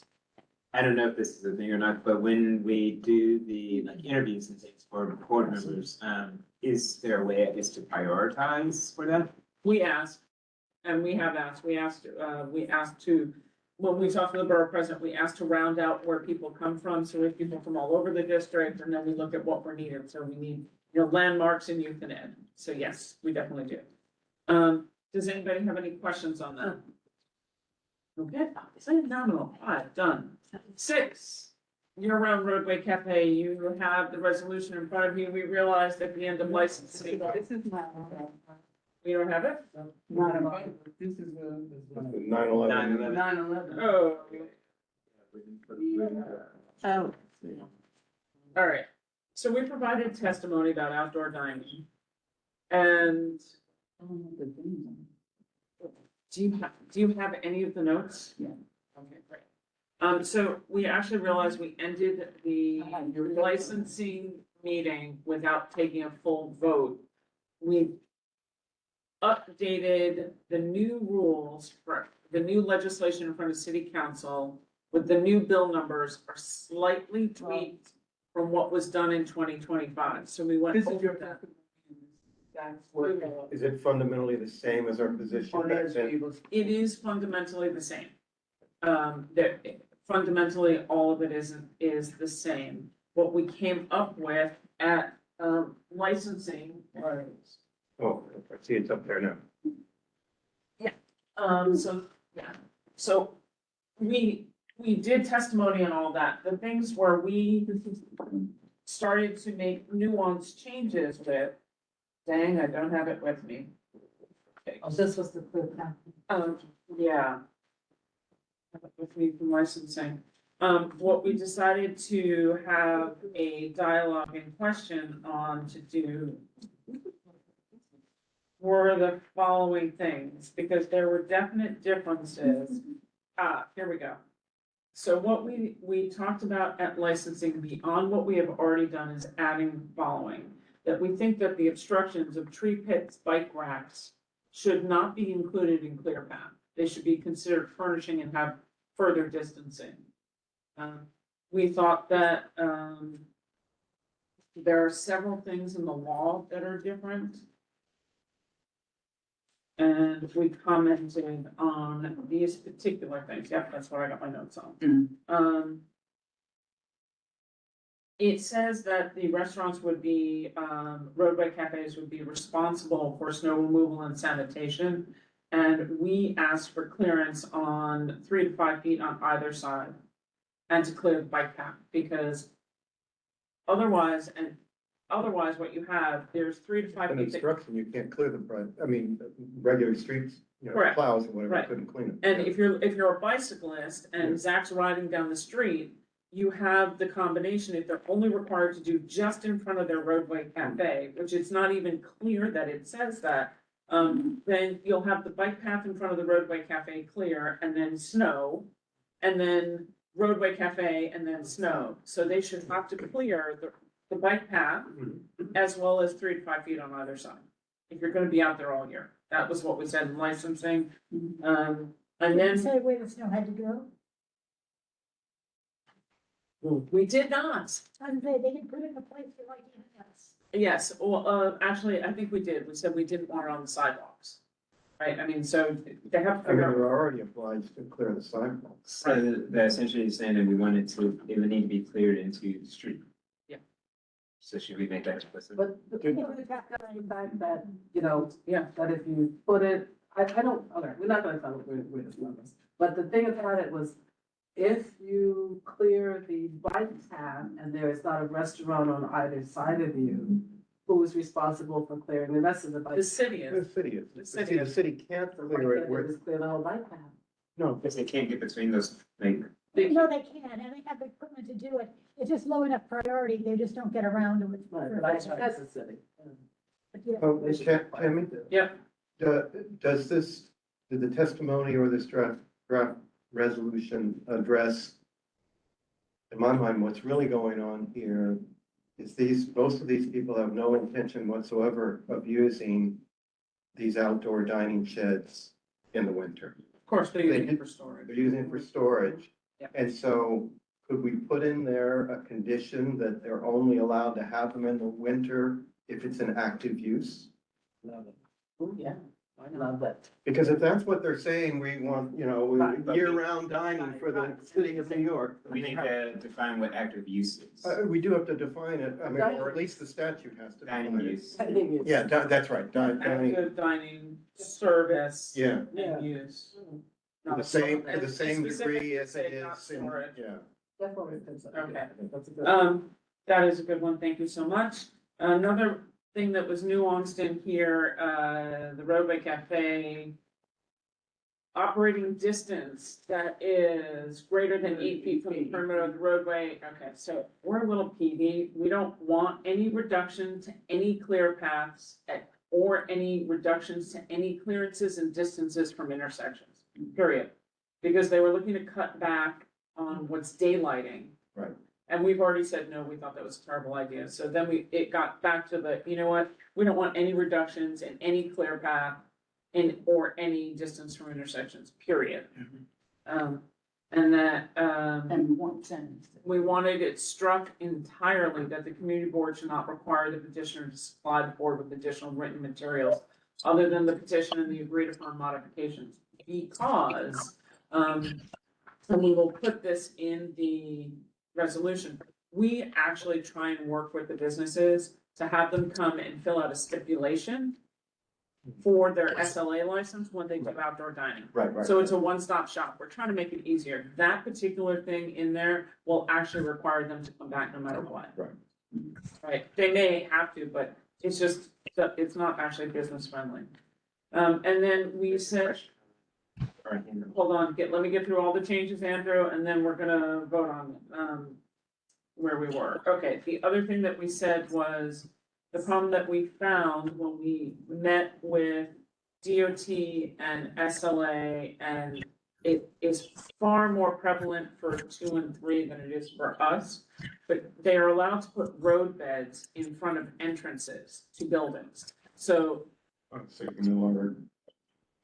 get dropped off or Get picked dropped up, off, right? yeah. And it's because the way the law is written, it is about primary entrances. So where they talk about being able to have an agreement with the business next to them, right? It doesn't have anything in there about blocking entrances and exits. It's only about a primary entrance. So the committee felt at the time that it should be written into the legislation that no roadbed dining should be or sidewalk should be able to block any entrance, not just primary, because apparently a 5-story walk-up, their building entrance is not considered a primary building entrance. Entrance and For fire. us, I mean, this is what you're alluding to with the 5-story, but I'm just thinking in general, like, for emergency and safety reasons, we don't want those things to be Right. blocked. And then what we had we decided as a group, and I don't. We decided as a group that what I proposed, and they said yes to, was that there should be no FDNY waivers at all on any street that is less than 38 feet. 38 feet is a 15-foot service, 2 restaurants, one on each side, and the possibility of doing at least a 1-lane bike park. Because if you allow them, and you look and you say, in the DOT manuals, it says a bike lane is considered 5 to 10 feet wide is what they need, plus markings. So if it's 15 for the FDNY, it's 8 is 16, right? My math is right. That's 31.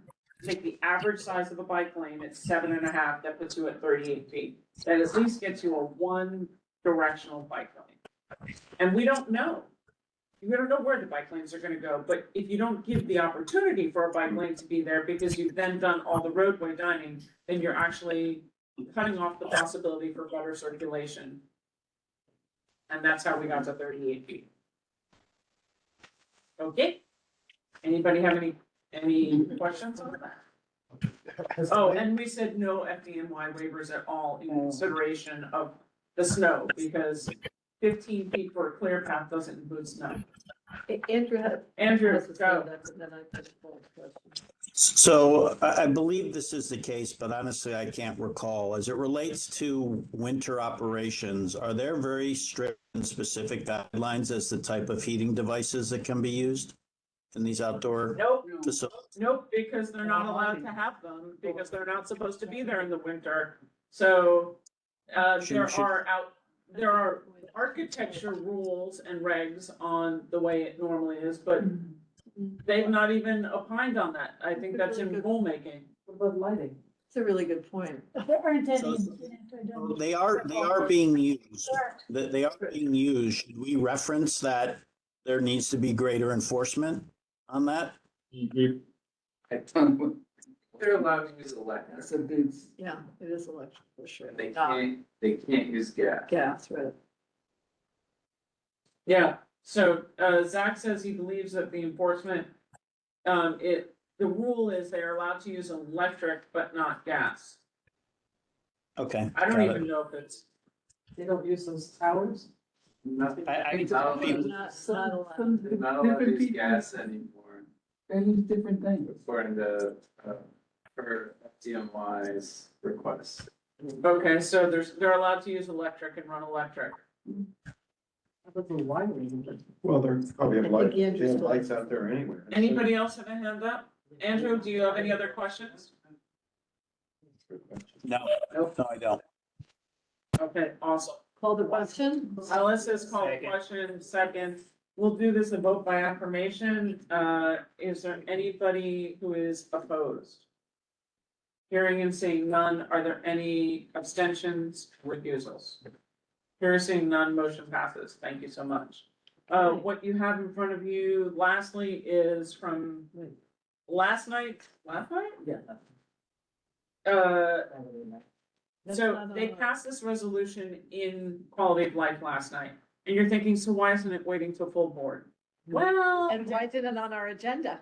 No, we found out today. because today we found out that if the letter from the chair has to be submitted tomorrow, Okay. which we will submit a letter tomorrow, but I need the executive committee to then vote on the resolution, so it can either be ratified at full board. It seems very consistent to positions we've taken previously. It is numerous 100% times. consistent to Okay. positions we have Call the taken. question. That's a second. Great. A vote by opposition. Is there anybody opposed, abstained, or recused? Hearing and seeing none, motion passes unanimously, meeting adjourned at 9:03. Thank you. Not that meeting. This is not that meeting. Like that meeting. I just want you to know, my husband, For hours and it will be. my husband has asked me at every meeting this month, Right here. are they gonna feed